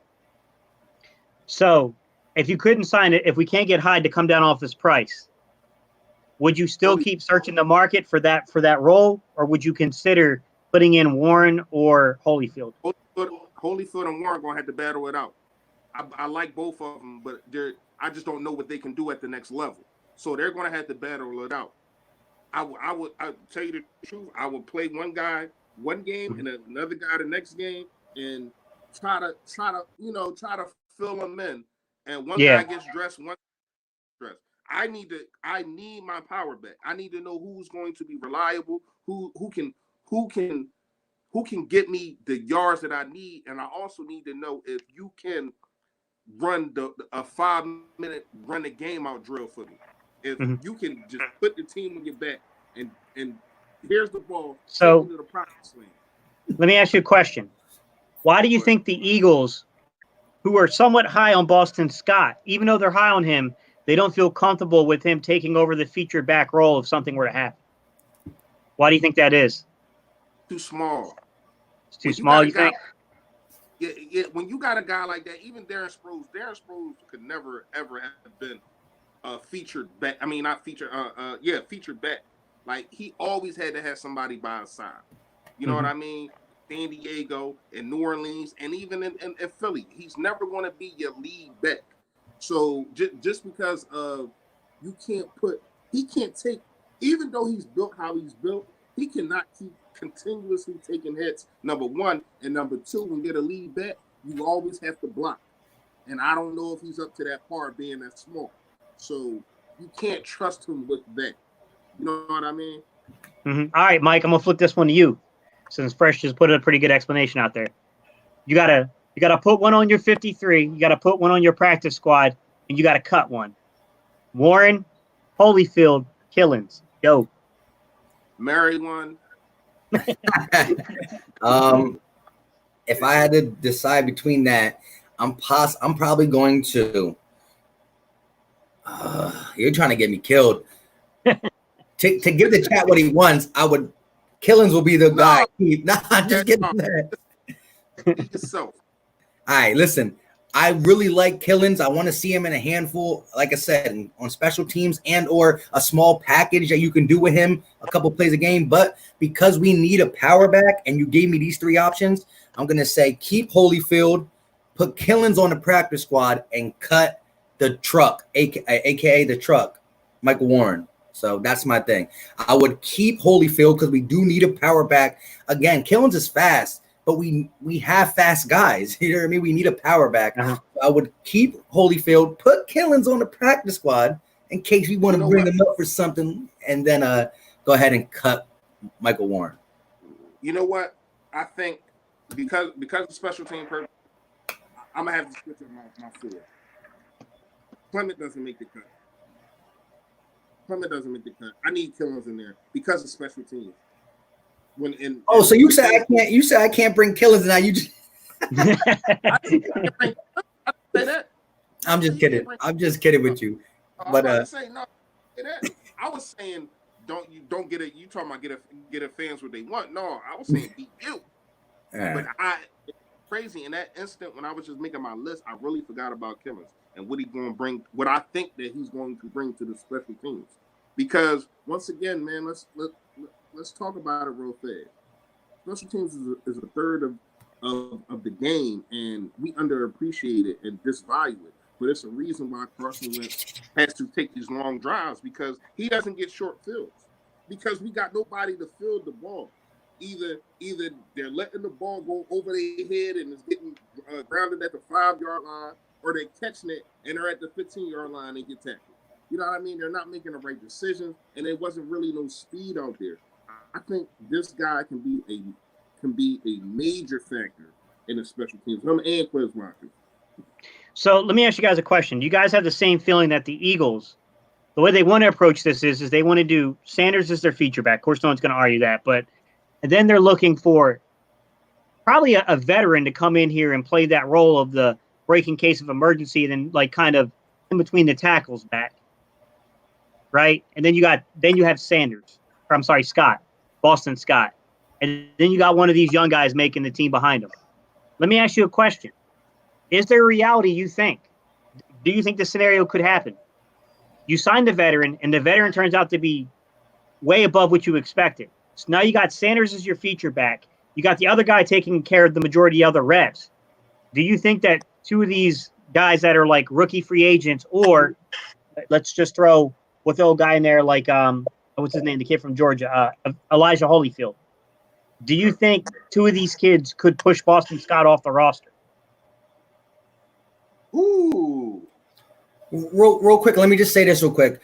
I kind of contradicted myself as well because, again, I like Elijah Holyfield and Michael Warren. And when I did an Adrian Killins video, And in that video, I talked about Clement too, because the news broke as, Clement, as I was doing a video. And I pretty much said that even though I like Killins a lot, I would like to bring Michael Warren off the UDFA to the team because I like his tape. I like how he runs. He's small, 5'9", but he's a legit bowling ball, aka the truck. So I said Elijah Holyfield, but I really talked highly of him in that video I did, and I do like Warren a lot. So it's kind of rough. But let me hit this thing, and then we'll get back to the thing. Appreciate the super chat, my guys. Switching the subject, who are your top 5 all-time Eagles quarterbacks? Y'all want to get that real quick? Ooh, top 5? Yeah. Y'all coming with the question today. I got mine already. I know mine. Go ahead, Philly Fresh. You got yours, so go ahead. I'm going to go with Jaws at number 5. If y'all know who Jaws is, that's Ron Jaworski. He played in late 70s to the early 80s, I want to say. Took us to a Super Bowl. To a Super Bowl winning. Number 4, man, you already know one of the first black quarterbacks to do this thing, Mr. Randall Cunningham. Number 3, because he won us a Super Bowl, I gotta go with Nick Foles. Number 2, come on, man, you already know it's Carson Wentz, man. He can be number 1 though. Just gotta give him a little bit of time. And number 1, man, number 5 will always love you. My man McNabb, man. That's my top 5. Hey, Philly Fresh, they keep saying in the chat that you keep cutting out. I don't know. They said I keep cutting out? Yeah. All right, did y'all hear? All right, give me a thumbs up if y'all heard my top 5. If they can hear me. Can y'all hear me? That's tough, man. I'm going to be real. I would say 5. To me, number 5 would be between Nick Foles and Norm Van Brocklin. Both of them achieved a lot. Both of them really didn't play that long in Philadelphia, to be real. Although Nick Foles played a little longer than he did. Number 4, I'd say Carson Wentz. Talent's there. Still got to achieve more. He's got to achieve more to move up higher on that list for me. Number 3, I would probably say Jaworski because he did lead us to a Super Bowl and he was very productive over his career in Philadelphia. Number 2 was Randall Cunningham because I'm sorry, I grew up on the Cunningham era. And I mean, I was a kid that pretended to be Randall Cunningham. Like, hard for me not to put him there. And then number 1 is Donovan McNabb. People can hate on McNabb, but the dude took us to heights we really hadn't been to until Peterson and company got here. Right. Yeah, it's tough, but I like your lists. I like y'all lists. The chat was giving some lists too. A couple people were. Mac 5, Cunningham, Jaws, Foles, Wentz. Is that in order or is that just? I think he's just giving 5. Kevin said, "What about Vic, y'all?" He not top 5. Yeah. But he didn't play here long enough for me. You know what I mean? And he wasn't really a Philadelphia like when you say Philadelphia quarterback, he doesn't pop in your head. Like we understand he electrified us, but he didn't do anything.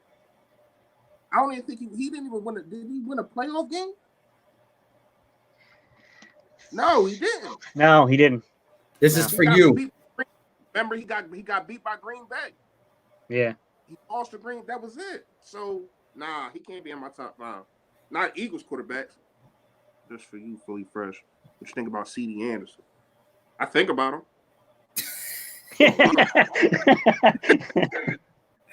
No, Bashir, but for real, I mean, how much tread is left? How much tread is left on them tires? I don't know. I'd rather go, and I don't want Freeman either. There's something about him I don't like. Yeah, I don't know why. It's something about Freeman I don't like. If in case anybody was gonna bring him up, I don't like him. But C.D. He lost Anderson, a step to me. It's just something in his game. It seemed off. Like his game just seemed off, and he can't. and he almost got Matt Ryan killed in the Super Bowl. He can't block. So Philly fan D. Andre Waters was big in my book too. It's sad what happened to him. You know, when I left the Philadelphia area and I moved down here to North Carolina, I lived in Raleigh for a long time, and Andre Waters was on that coaching staff at St. Aug's. And unfortunately, he committed suicide while he was there. One of my favorite players too. Word. I co-sign with Philly Fresh that listen, Devontae Freeman, I know there's rumors about him. For what, you know? What Devontae Freeman can do, all our running backs can possibly do, you know? If we're going to sign a guy, it got to be a bruiser, you know? That's why I understand that CJ Anderson, he's a big bruiser. Carlos Hyde, to me, will just fit perfectly. He could play that LeGarrette Blount role. Maybe he's not LeGarrette Blount exactly, but he can play that role. And guess what? Hopefully this doesn't happen, but if for some reason Miles Sanders goes down, Carlos Hyde can be that every down back with switching with Boston Scott and Corey Clement. So I think he just fits perfectly. But this is for you, Gate City. It's a super chat for you. Philly fan D, we appreciate you, bro. Yeah, that's why concussions are so important. It's true. I don't know what happened. I know some guys who played at St. Aug's, to be honest, and they never really told me exactly what was going on during that time frame. But he was loved, man. The people loved him there. I mean, and I got guys that they're Dallas fans that played at St. Aug's, and they loved that Philadelphia Eagle. I mean, they weren't even playing like it wasn't like Andre Waters was their position coach. He was just a coach on the staff, and he was so well liked. Like it's a shame. It's a shame how that all worked out. Hey, yeah, that's correct. Hey, Dad, the joint you just had, the Jalen, why you got Cunningham ahead of once?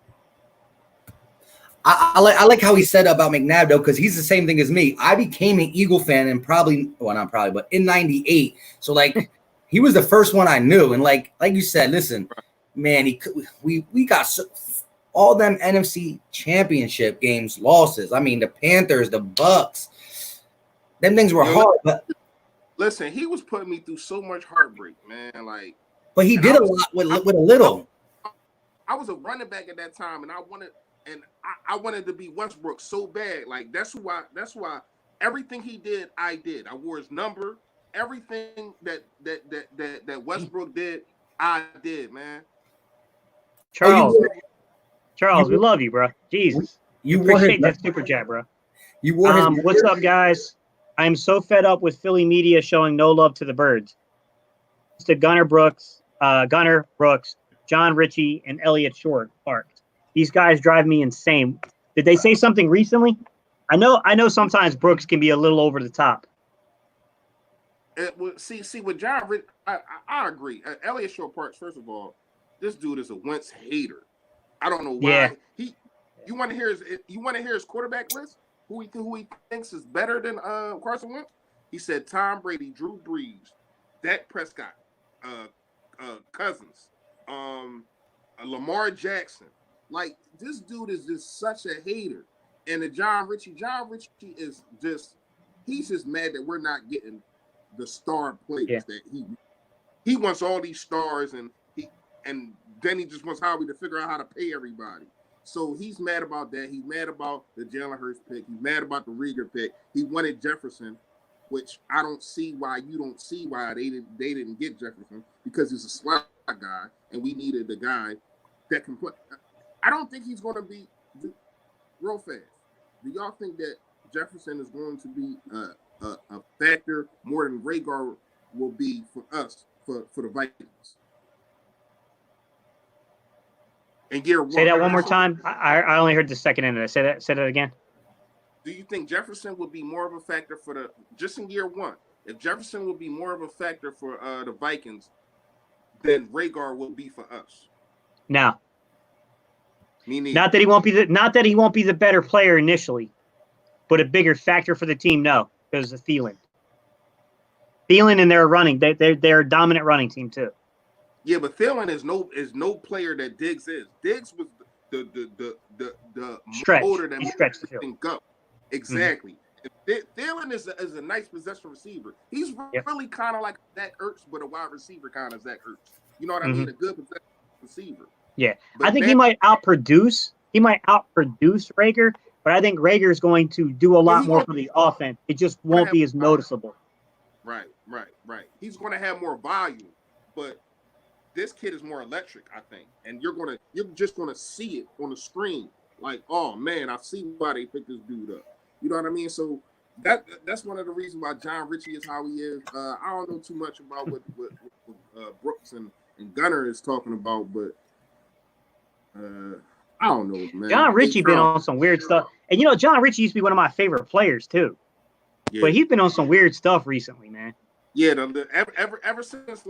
ever since we didn't get Clowney, Ramsey, and them dudes last year, he just been on some. He just wants Howie gone. Like, and real fast in the chat, because I really want to notice how people feel about Howie since coming back from being in the basement, winning the championship, and also going to the playoffs 3 straight years. The only other team that has done that in the NFC is the Saints.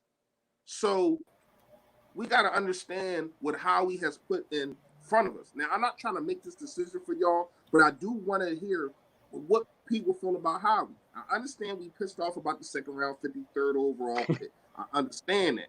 Now, let me ask y'all this though real fast, and y'all got to answer this question. I really want y'all to answer about Howie.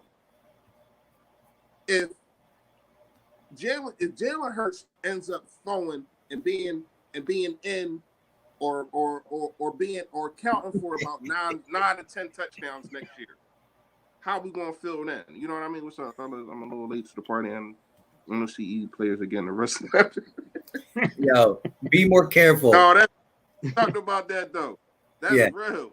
Yo, real quick, be more careful. Appreciate the super chat. And as your name states, be more careful. These NFL players got to be more careful what they do in the offseason. My God. And what about Dak and Zeke getting caught at a party? You got the party crew in Dallas. You got the stick-up kids in New York. Washington, Cody Lattimore. You got the stick-up kids in Washington, stick-up kids in New York, the party crew over there in Dallas, and Philadelphia. We supposed to be the craziest city out of them, and we keeping it clean. Yeah. A couple of things I wanted to touch on, guys. Someone, I can't remember who it was. I think it might have been the Eagles Beat Rockin' was talking about how mental health is like kind of a serious thing. Like, agree with you, man. It's kind of the thing that it's not really spoken about. It's in very hush, it's a very hushed culture in the NFL when it comes to stuff like that. That's why I respect the crap out of B-Dog for stepping up and talking about it and letting people know what was going on with him and the personal struggles he was having while he was performing at this crazy level. It's tough, man. That's a really tough thing to do. And a lot of these guys have been playing football since they were like 5 or 6, well into their 30s, man. I mean, bro, I still feel crap in my wrist, my elbows, my knees. I still feel to this day. Listen, my shoulder and crack. I play running. How you think I feel? Yeah. And crazy part is some of the stuff I didn't start feeling until I got older. You know what I mean? Exactly. Yeah. When you younger, you can not just look past it, but it doesn't bother you as much. Man, it's sometimes I'll be like, man, I ain't getting up. My leg killing me. My knee killing me, man. Yeah. But, you got to get up. I remember when I was younger. I don't know if this happened to you, man, but I was younger. My dad used to tell me this stupid crap. He'd be like, I can tell when it's going to rain. And he used to get these like pains in his shoulders and in his knee, and he would know that it was about to rain. Yo, I never understood that statement until I hit my 30s. So you got to you really can't feel it. Now like it's going to rain today, yeah. No, but Kara is absolutely right. She said half of the team is like Bible thumpers, and they are. And it's crazy because we want to get on Howie about get talent, because even I say it, get talent, forget just a locker room guy. But then when you see stuff like this, you get where Howie coming from. you know, you want a dude that's going to not get in trouble. And that's kind of the reason why he didn't get Metcalf, even though I still would have went and got him. But if Metcalf turns around and does something stupid, then we're like, oh, dang, we're glad Howie didn't get him. You know what I mean? Yeah. Someone caught me the other day on something, guys. I wanted to bring it up to you. They were asking me, we were having a conversation, and they said, Steve, why did the Eagles draft Jalen? Why'd they go with Jalen Hurts? And I was like, well, you know, I mean, look, I wouldn't have taken him in the second round, but that's the quarterback they wanted, you know, blah, blah, blah, blah, blah. And to be real, as much as I love Carson, Carson's style of play will always make him subject to injury.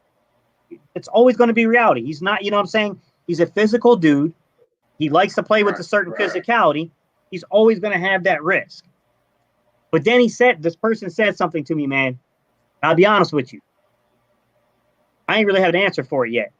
He said, right. But why Jalen Hurts, who has the same exact issue in college? I didn't think about that, but Jalen Hurts did have an injury history. He had an injury issue? Yeah. Not to Wentz's extent. Not to Wentz's extent. He wasn't dealing with his back and all that kind of stuff. But yeah, he had injuries, but it wasn't. It's not the same as Carson though. Like Carson. Me personally, I don't think Carson is injury prone. I just think that in college, like if you look at, like, shout out to Charles Smith, man. Shout out to you. Glad you in here. He sent all of us that video of Carson Wentz playing in the championship game. Yeah, this was literally trying to run linebackers over.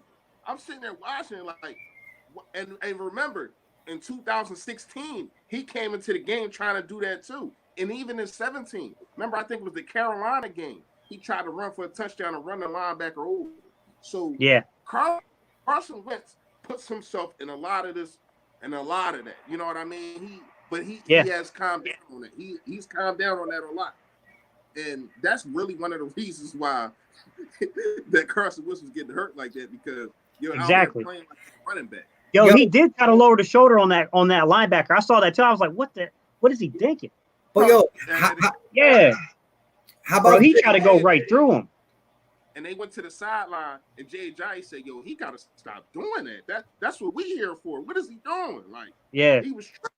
Yo, but what about the fact I forgot if it was if one of the receivers fumbled and or Carson threw a pick, but I remember Jacksonville got the turnover, and then who's their linebacker that was running with the ball, and Carson laid him out. Oh yeah, I remember that. I mean, listen, quarterbacks do not like to get involved when it comes to the turnover. I forgot if it was a fumble or interception, but my man Carson dropped him, like hit stick button on deck. He's got to stop that stuff though, man, because it does get hard to defend him, bro, because he really be out there trying to think he's a linebacker sometimes. Like, Carson, bro, if you want to play linebacker, go get bigger shoulder pads and go talk to Schwartz. You killing us, bro. You can't be out there doing this.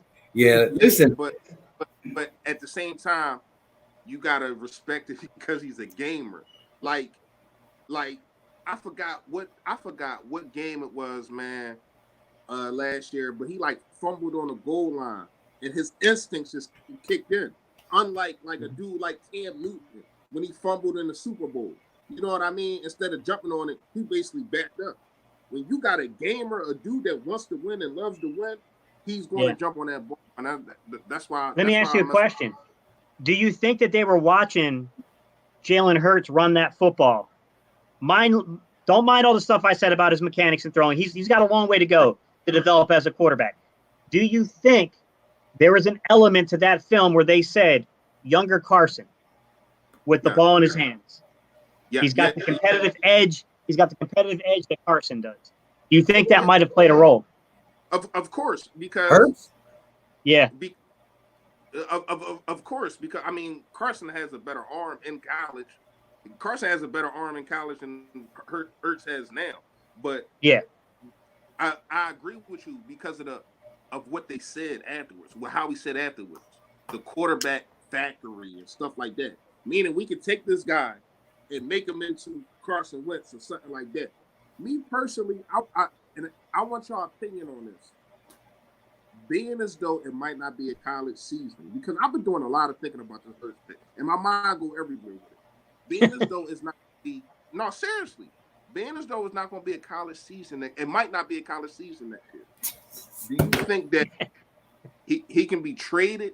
You can develop this guy, put him on the field, and then somebody like Patriots or even Carolina, somebody will need a quarterback next year, and you can trade this guy for a couple picks.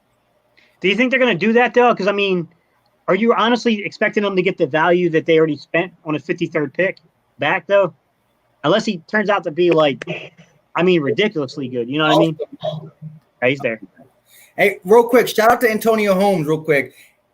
He's the one who made Philly Fresh's new logo, and that junk is fire. It is. I kind of wish I would have had him do something with mine, but I might ask you. I got that Philly Talk podcast sign that you see on the side. I might want to put, because I'm about to start my apparel coming. My apparel's coming. You saw one day I did a video with the shirt. I got shirts made from a certain spot. I didn't really like how it came out, and I want to make sure I get the tester and it looks legit before I start seeing if you guys want, you know what I mean? But yeah, for the Eagle part, I want to get the Philly Talk, that logo I got right there. Yeah. And I want to do a lot of hats and shirts, but I want to put wings on it, the eagle wings. So I might have to hit you up, Antonio Holmes, about that, because that was a fire logo you got for DRC Starkey. In no way am I trying to justify the pick where it occurred. I'm not. Trust me. I don't agree with where the selection happened. I'm just talking about what might have they been looking like. Did they look on film? Because like after I saw that Carson film, because like someone put it in our hands on Twitter, and we were looking at it, and I was like, whoa, like, yo, Carson has got a dog in him. I wonder. That's what I'm saying. It's not the abilities, because Carson's abilities are way above his. I'm wondering if it was the competitive nature of Jalen Hurts that made them go, hey, man, we struck bold with Carson. You got two competitors. You know what I mean? I think that's what they were thinking. No way am I trying to justify where the selection occurred, guys. I don't – listen, I knew about the pick before we told anyone because Mike texted it to me. So I knew about the pick before it was announced. I was trying not to say anything, but I was mad. I was really mad. But I was trying not to give it away to you guys because I didn't want to spoil it. Yo, wait, let me just go back to that day. Look. He's like, yo, did you get it? What do you think? Yo, let me go back to that day. Listen, after that Cleveland pick, my man, he worked. He was in the league. That's why he was getting it all, supposedly. I mean, I don't know. He started feeding me information, and then I'm like, let's see how right it is. So I started playing like, let me guess. I guessed the Grant Delpit pick to Cleveland. But at the end of the day, it came down to, and the funny thing is, he texted me Jalen Hurts even later. His exact text was like, sorry, I didn't get this to you earlier, but y'all drafting Jalen Hurts. I just jumped out of the shower. I'm like, you're telling me you could have got this earlier? I told Gate City. So we were already ahead, but we could have been more ahead. Like I said, the Cowboys pick, remember, the Cowboys weren't even on the clock, and I knew the Cowboys and the Rams pick. But when he texted me Jalen Hurts, I said to myself, are you serious? And I couldn't give it up either. And so I couldn't be the only one. So I texted the Gate City real quick, and I was trying to see how his face is when he watched it. He tried so hard to keep a serious face, but it was like, what? Yeah. I went like my whole emotion is just like washed down. Yo, I was trying to like talk Philly Fresh. You're I want to make sure we can hear you. No, you didn't freeze up on you. But yeah, yo, that was a crazy draft, because the first night, if you guys weren't here for the draft, the first night, if y'all don't know me, I've been on Rager for a while. I've been wanting Rager, right? So we're watching the draft, and when I was watching the draft, I was like 3 minutes behind Philly Fresh and Philly Mike. So they kept trying to tell me that the Eagles drafted Jalen Rager. And I thought they were messing with me, because I thought they was just trying to get me all excited. So that way, like when it was Justin Jefferson, I'd be all disappointed. But yo, how long did it take me to really believe the pick? It had to be like 10 minutes. That was a crazy emotional, like that draft. I'm glad we actually went live on it, because that was a roller coaster, man. From the Rager pick to the Hurts pick to everything that happened on day 3, even though we weren't filming day 3. Well, Mike jumped on a little bit. Yeah. Yo, let me just say this to look. At the end of the day, when you look at the Jalen Hurts pick, I'll never co-sign where we got him, but because he's a Philadelphia Eagle and I bleed green, we going to represent Jalen Hurts Hopefully, he doesn't have to be the starting quarterback because that means Carson Wentz is doing big things and staying healthy. But let's see how his role is as that Taysom Hill and or if we need a backup quarterback, let's see what he can do. It is what it is, though. What if Howie's slowly moving Carson out for Jalen Hurts like Flacco in Baltimore for Lamar Jackson? You just paid him $100 million, though. Like, my whole thing is Howie's a very smart man. You don't sign again. If we were doing what the Cowboys are doing to Dak Prescott, it might make sense.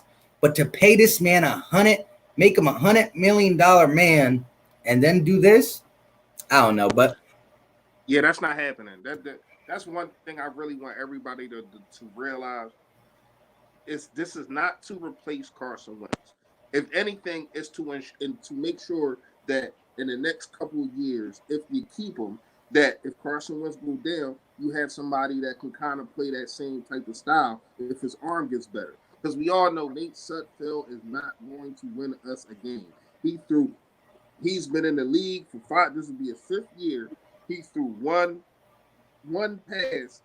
I think it was in a Dallas game or something. He threw one pass that made that I want to say was like substantial. A game that was substantial. He played that $1 game when we already locked up the division. But I mean, like, I think Carson came out for like a game. I mean, a one play. So he's not ready, man. And I don't know why they call himself the quarterback factory, because Nick Sudfeld is your project. And what has he done? You know what I mean? So yo, Philly.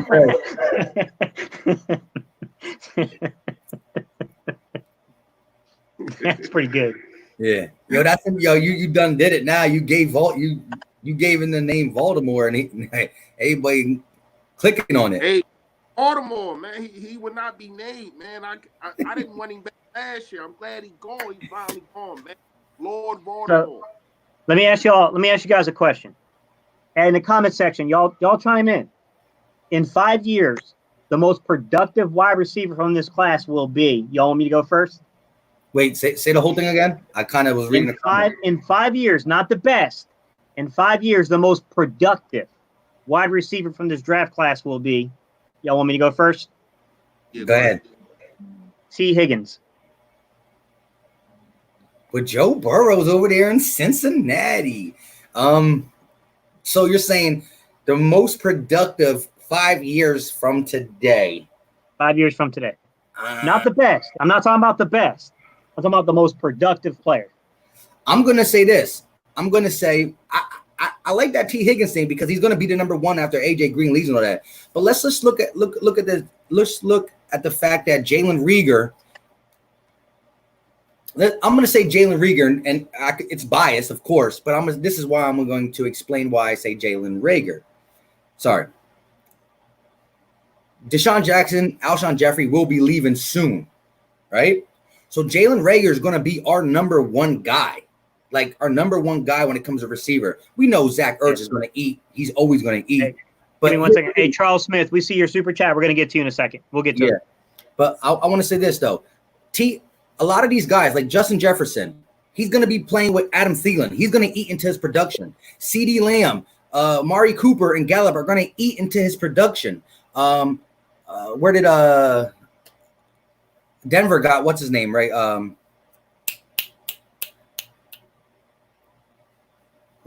Who's the other guy from Alabama? Oh, you talking about damn, they're also from line now. Who got hang on. Who, Ruggs? No, Ruggs, not Ruggs. Shit, it's on the tip of my tongue. Yeah. Oh, yeah. So look, again, Jerry Jeudy. Sorry. Again, Jerry Jeudy is, again, I'm not saying Cortland Sutton is the man, but he made a Pro Bowl. He's stepping up. So these other players have other people who are going to eat in their production. Cortland Sutton, KJ Hamler is going to eat into Judy's production. Cooper Gallup's going to eat into Lamb's production. Adam Thielen is going to eat into things production. All these guys are going to get production taken from another receiver who's already good on the team, where the Eagles are about to lose Deshaun, about to lose Alshon. I'm talking about in this next 5-year window. And guess what? Jalen Reagor's going to be there. So why wouldn't he might be the product? That's why I like your T. Higgins pick too, because he's going to be that guy in Cincy. Exactly. Man, everyone's kind of got a lot of people, man. Mims is being thrown in there. Judy's being thrown in there. Ayuk. Ayuk. Yeah. That's 2020's boy. Yeah. And that's wait, real quick. That's kind of like the Reagor thing. Ayuk's going to be the only guy over there catching balls, except for their tight end George Kittle. So the only problem I have with productivity when we say about Ayuk is how much is San Fran really going to throw the ball to him now? Correct. Yeah. But he's the only one catching ball other than George Kittle. So I'm trying to look in. Deebo Samuel. Quarterback. Oh yeah, Deebo Samuel's pretty good. I forgot. I think in 5 years, San Fran will have another quarterback. Whoa, that's crazy. Ooh, that's definitely a hot take. You think it will trade him back to New England? It's good, yo. I really don't. But I don't think he's good. I just don't think he's good, man. And it's a shame when you know he's not good when your coach doesn't want you to throw the ball. Yeah. You know what I mean? Like the playoffs, he did not throw the ball. You understand what I'm saying? If you quarterback, he's going to throw the ball, especially with all the weapons that he had. Both the Sanders, he just had a lot of weapons. They just kept running the ball. I understand. All right, you want to break down defenses and whatever the case may be, you want to tire defenses out. But when it's time to put the smack down on them, and you got to hold them, especially in the Super Bowl, and you put a team in a hole, you make sure that you bury them instead of letting them pop their head out and get air. And next thing you know, they putting you in that hole. So I don't feel I don't feel as though he's good. That's just my personal opinion. All right, let's get to the super chat real quick. Wentz isn't going anywhere, so please let's not keep wasting energy on this. And Philly Fresh, Sudfeld played in 2 games. Both was to back up Foles. All right, Charles, I got a hot take. In 2 years, Nate Sudfeld ain't gonna be on the Eagles. No. Oh yeah, in 1 year because he only signed a 1-year deal. Exactly. And my I'm gonna have to agree with I'm gonna have to say T. Higgins too. I ain't get my take, so I'm gonna have to say T. Higgins too, man. I feel as though he going and like he said, not the best, basically the most volume. Who's going to be used the most? Who's going to be utilized the most? I think T. Higgins will be that guy. Yeah, let me just co-sign again. You took T. Higgins, and so I wasn't going to say the same thing, but yes, because again, I'm not just looking at he was disrespected, as someone else said. I think it was Philly fan D. He was really disrespected. He was under the radar. Nobody talked about him as being a guy, and he's going to be that guy for that team. But also, like again, CeeDee Lamb, Jerry Jeudy, Justin Jefferson, all these guys who are drafted ahead of him and who might be better, maybe not. They're going in situations where their production is not going to be the same because of the talent around them. You know what I mean? Look at DRC Starkey's comment, bro. Yo, why are people talking about sports? Hey, yeah, that was a good play on words, bro. That was a really good play on words. Hey, why is Carapool talking about sports? What's going on? You sports? No, what's it called? I didn't even think people. So only time I seen sports was in jail. I've never seen a sport on the streets. Yeah. Y'all seen sport? Yeah. And these little pens you get, right? Little pens. Yeah, the little rubbery Jones. Yeah. Not jumping. My handwriting already bad, but let me find out when I had to write with that. Hey, King Poe. That's a really difficult question, man. The reason being is there's a lot of versatility in the receivers we have. But let's just start with a basic conversation about that topic. Do you guys think Alshon Jeffrey suits up and takes the field for the Eagles at some point in 2020? Yes. You guys think he does? Yeah. Would you immediately throw him as your starting X receiver? Yeah. If he's fully healthy? It depends. Fully healthy. No. It depends on what Rhaegar. It depends on what Rhaegar is doing. If Rhaegar is playing that X and he's producing, I'm not messing at you. See, it's all about flow. It's all about connection. If Carson Wentz has a connection with Rhaegar, and because he's not getting on the field no earlier than about week 6, right? So if them two got a connection, I'm not messing that up. You're going to get some. First of all, I got to ease you back in anyway. So that's going to be my excuse. You just came off an injury, so I got to ease you back in. Might use you in the red zone, things like that, so you can get your numbers. So you don't act like a crybaby. You're going to get you some touch. You know what I'm saying? So go ahead. on your X, would you guys tell me if you disagree, guys? Would you go X Rager and then JJ would probably be the backup, or would you go JJ with Rager as the backup at X? No way. Rager ain't backing up JJ. So nobody has faith that JJ has developed, even though there's not been an offseason to develop him. A lot of people feel it's health. A lot of people feel JJ Arcega-Whiteside, biggest problem. I don't agree with it because I watched the film and he had problems running the routes straightforward. Right. But right. But some people feel it. Some people feel it was health. That it was all health related. What, that he couldn't walk to the bathroom? Yeah. Come on, man. That's what they're referring to. I'm not saying I don't like. I'm not saying I don't like JJ. I said let's give him another year, but his route running was so hard. He was actually running into other players. Exactly. Exactly. Like that. That's yo. Him and Mac Hollins were a disaster beside each other. Oh my gosh. Yeah. You saw that video where I was like, Jesus. Look, let me say this. Let me just say this real quick. I agree with Philly Fresh with what Philly Fresh said. If week 8 comes and Alshon Jeffrey is fully, and I want to say fully, not lingering attitude, Alshon Jeffrey, fully healthy Alshon, I would want him to play because I know a fully healthy, this is the thing, can he ever get back to fully healthy at his age and with them injuries? With all that being said, Philly Fresh said, if we're like 7-1 or 6-2, if we're 6-2 at this point and our receivers are doing work, why would you mess that up? Hey, Radical, thank you for saying that. I felt the same way on film from college. I would have been high on JJ. If I'm being real, I would have been a high on JJ from his college film. I would have thrown some red flags out there and said that the competition wasn't the greatest, but I would have been high on him. But, bro, I got to be real, man. Like, he just did not run good routes at the pro level. And to some extent, we got to look to the coaching staff. That's a positional coaching issue. That is a positional coaching issue. If my players, listen, guys, when I was coaching, if my players ran out there, if they went out on the football field and ran that type of route, I wouldn't back the next season. They wouldn't have invited me back. They'd been like, yo, what do you, like, you clearly don't know how to coach. Like, these kids ain't running, they're not running adequate routes. They're running in each other and crap. And you see, that's why he's not here anymore. Yeah. Have a new wide receiver coach. Hey, somebody changed their name to F. Howie Roseman. See, that's what I be talking about. Why people hate Howie so much, man? Wasn't his name something else?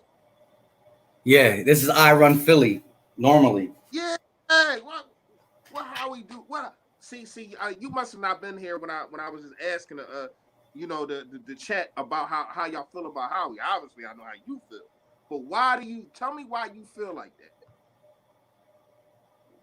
that? King Poe, I think the most immediate answer depends on who's on the roster.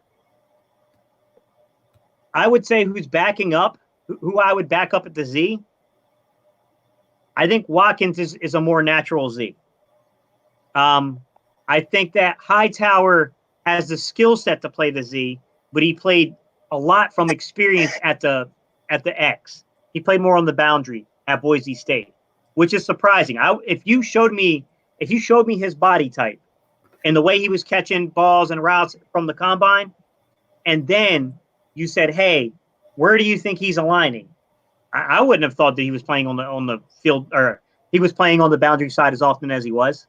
I mean, that shocked me that he was playing like that. But I don't know why Boise State did that. I'll tell you this: and I got to give Mike credit because Mike's been the one that's been steering me a little bit here. And this is a big if, guys. If Goodwin makes it on the roster, I think he's your immediate backup. He's the guy who's played the position in the NFL against NFL corners and has won. if Djax goes down. If he ain't on the roster because you want to keep the young kids, I would say they probably would go with Hightower before they went with Watkins, but I think Watkins is the more natural of the two. Does that make sense? To play the flanker. Yeah. Real quick, Vic 3, appreciate the super chat. He said, even if healthy, you cannot have Alshon on this team. But Vic, is he really that divisive? Would you say he's that divisive, honestly, though? Because from the people who've been talking said that, look, they're not going to sit there and pretend like Alshon and Carson are on like best friend terms right now. But they said it's not as hostile or as bad as people are making it out to be. I mean, Alshon and Carson's relationship. You're right. It's not like they hate each other, whatever the case may be. But I just didn't like when last year they tried to make it seem good in the media by having them two go to the Sixers game and sit next to each other. I don't know if y'all seen that last year before the season started. They had them two like go to the game, and it just looked so fake and so out of the ordinary. You can tell just on the field when Carson went when Alshon scores a touchdown. Carson Wentz comes over there to be in the celebration. All Alshon do is go the other way and jump around, and it's never really. It's different when, especially like with the younger guys. It's different when he throws a touchdown to them guys. You can see you can see that is love there. Like, damn, good looking. Like, that was a good throw. Stuff like that. When it's with Alshon, man, it's just something different, man. You can just see it, man. Hey, King Poe, in the slot, I would say I'm going to get to him. In the slot, I would say it's going to be, I would say Greg Ward Jr., J.J. Arcega-Whiteside, Godwin, and Rager, your primary slot guys that I could see. Whoever, depending on where you start, guys, what happens, those are the guys I think would be fighting positionings. Be more careful. Sorry we skipped your question, buddy. Can you all see a scenario where Djax doesn't make the 53? Me personally, no, but I can tell you this. I've heard reports the Eagles are ticked off with Djax. They're not happy with him. They don't like the way things worked out last year. They feel like Djax is partially responsible for that. And they were not very happy. Now, I think they know that Djax and Carson are pretty tight, and the chemistry was clearly there. So I don't think he's going anywhere. But my immediate thought when people said Godwin will be on this football team was, then Djax might not. I would take Djax over Godwin 10 out of 10 times. So I would rather have Djax, and we're coming to that. But someone else made a comment here too that I wanted to get to, and we'll get to that because he's answering your question. But I think it was Daniel. Daniel, I agree in essence with what you're saying. We're of course his contract is what's holding him here. But what we're saying is if you have him under contract and you're going to take a roster spot up, is he not still your best X receiver, honestly, if he's healthy? Yeah. You say I wanted to get to that comment. Go ahead, you get it. Yeah. That's why I stopped for. All right. You say he can't draft. This is the same man that got you Lane Johnson. This is the same man that got you Miles Sanders. This is the same man that got you Zach Ertz. Well, Chip Kelly really did Zach Ertz, but whatever. This is the same Baltimore. Man. Huh? Baltimore, you said. Oh yeah, Lord Baltimore. This is the same man that got you Dallas Goedert. This is the same man that got you Vata, a tackle that just went to another team and got paid because he played in the Super Bowl and won a Super Bowl. This is the same man that just won you a Super Bowl 2 years ago. See, a lot of people forget that. And they just like, oh, how we can't draft. How we had 5 draft picks last year. Just 5. And he ended up with, hopefully, our future left tackle. Well, now, we talked about that at the beginning. We're going to have to see. A tight end that can be a number 1 in about, 27 other teams? And, no. He got the tight end the year before that, right? I'm tripping. No, and Miles Sanders, right? 2018. He got Goddard in 2018. Right. He got Goddard in 2018. So Miles Sanders. So if out of 5 picks you hit on 3, you betting more than 50%. I'm cool with that as a GM. Now, does he make some bad decisions? Yeah, he does. But we don't know if these decisions that he made this year is going to pan out. I feel as though this is the first year without Joe Douglas that we really get to zoom in and see what he did. Now, I wouldn't have took Hurts at 53. I understand that. But once again, I'm going to ask you this. And I'm specifically asking you, F. Howie Roseman, if Jalen Hurts produces 9 and 10 touchdowns this year, are you going to scream the same thing? That this is a bad draft? Because me personally, I feel as though they're really going to use this kid. I don't know how efficient it will be, but while I'm looking at this offense and I'm looking at the kind of pieces that they have, I really think we're going to be a more run-based team. I think we're going to use Miles Sanders, Boston Scott, dudes like that, and just have people all over the field. And I think Jalen Hurts is going to be in the middle of that some plays in the red zone. That's just my personal opinion. You know what I mean? I feel as though we're not going to be too different in the offense, but you're going to see a different offense. This is not going to be no 12 play. All the speed that Howie Roseman has produced, because we've been screaming for speed all last year, and he get us speed and we still complain. See what I'm saying? So all the speed that he got us last year, he got us this year, right? He got us the speed this year, and we're not going to be the team last year that had to go 12 plays just to score a damn touchdown or just kick a field goal. I'm done ranting. You're good. I'm done with the rant, man. I'm done. Ask Howie Roseman. I don't want to get Mike demonetized, or Billy Fresh. We're not saying that D-Jax doesn't make the 53. We were asked, would there be a scenario in which the scenario would be the Eagles are still pretty heated over that issue with the injury, and you just brought in Godwin. No way in the world would I say Godwin is better than D-Jax. That's why I said if you're given a choice 10 out of 10 times, I would take D-Jax over Godwin, even though there's a 2 or 3 year difference in their age. I'm not sold on the Eagles' intentions yet. I need to see what happens come the end of July. Then we'll have a better idea of the intentions of this football team. I still think that June is going to be an interesting month. We could have technically tagged 2 players with a June 1st designation and cut them, but we didn't do it. So I'm wondering what happens after June 1st. You guys think there'll be any surprising things that happen? Well, June 1st could be the first time that I'm not too sure, actually. Never mind. What were you going to say? I was going to say all this cut Alshon Jeffrey stuff. We knew that the way his contract is structured, that even if we wanted to cut him, even if the organization wanted to cut him, they can't do it until June 1st. So again, with them coming out saying he's going to be a big part of the offense, the fact that it would still hurt us to cut him in June 1st, I don't think it will happen. But we knew from the grip that Alshon Jeffrey will not get cut until at least June 1st. So after the first week or 2 of June 1st, if he's on it, then 100% he's going to go the whole 20, and then maybe in 21, and then maybe next year he will get traded, or at least Antonio Holmes. They're not mad at the injury. They're mad at Deshaun Jackson's handling of the injury.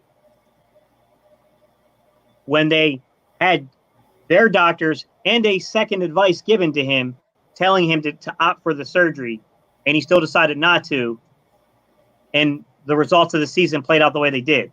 The Eagles were not happy about that situation.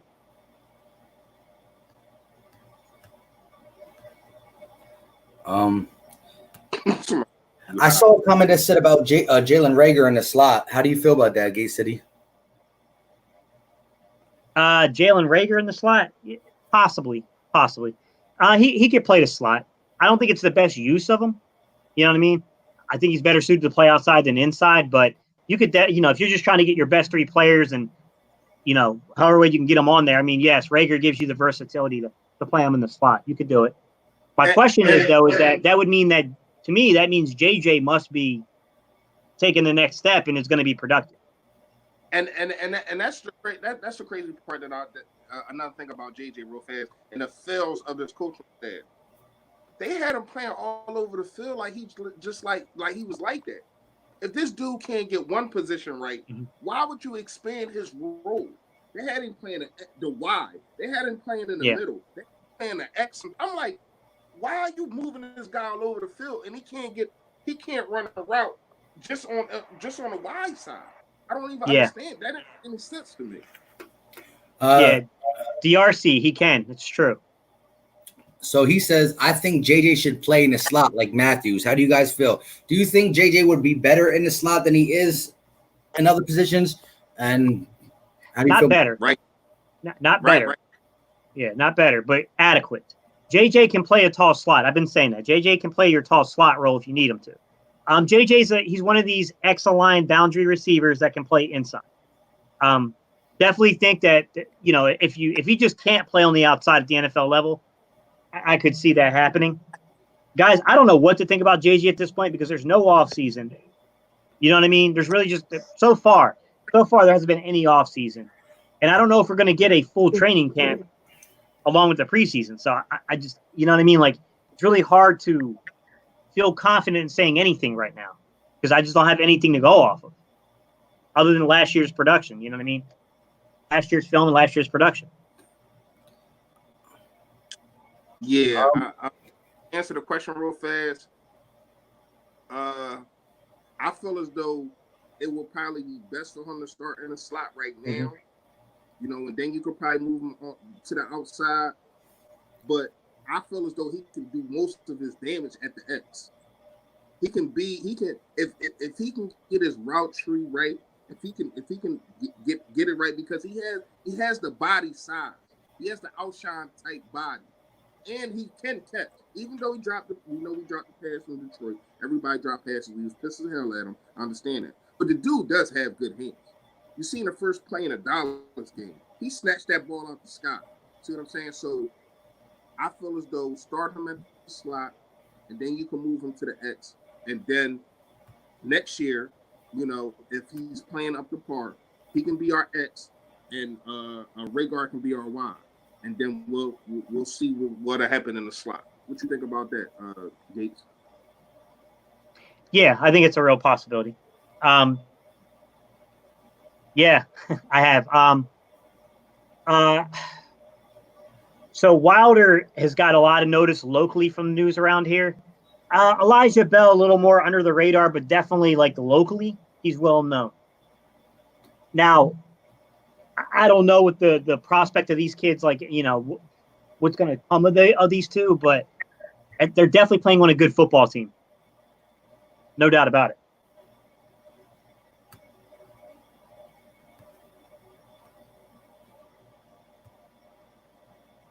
Sorry, guys, we missed quite a few. I'm trying to see if we got any in here that are.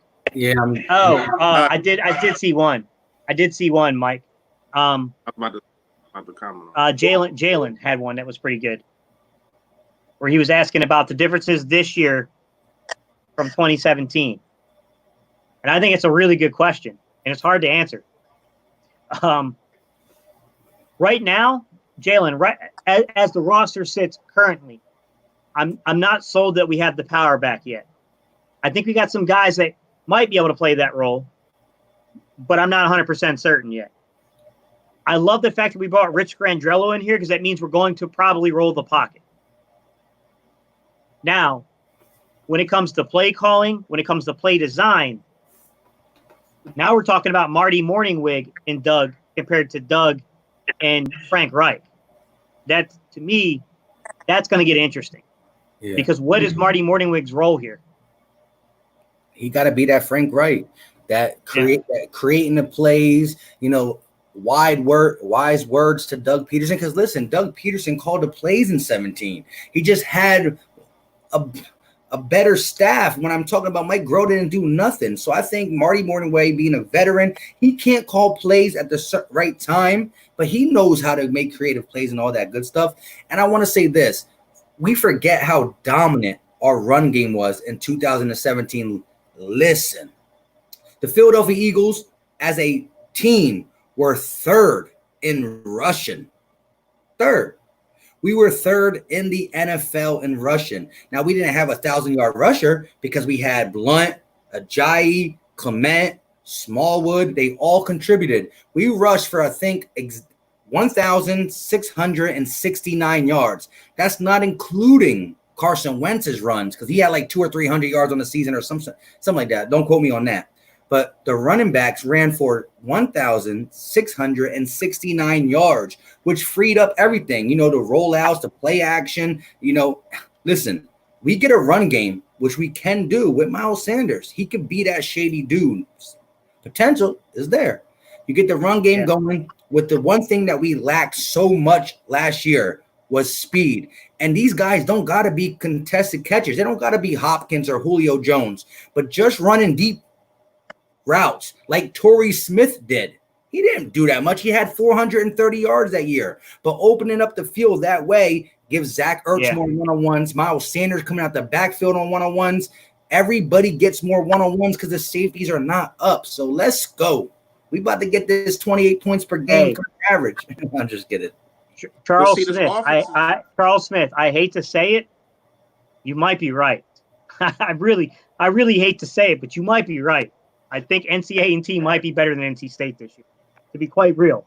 I'm an NC State guy. I'm going to be real. I think they are better. Although I will say this, Charles, what do you think about NC State signing the McLaughlin kid out of Georgia, the 4-star quarterback? Charles Smith, let's see, another Jalen, how he's going to call him. What do you mean?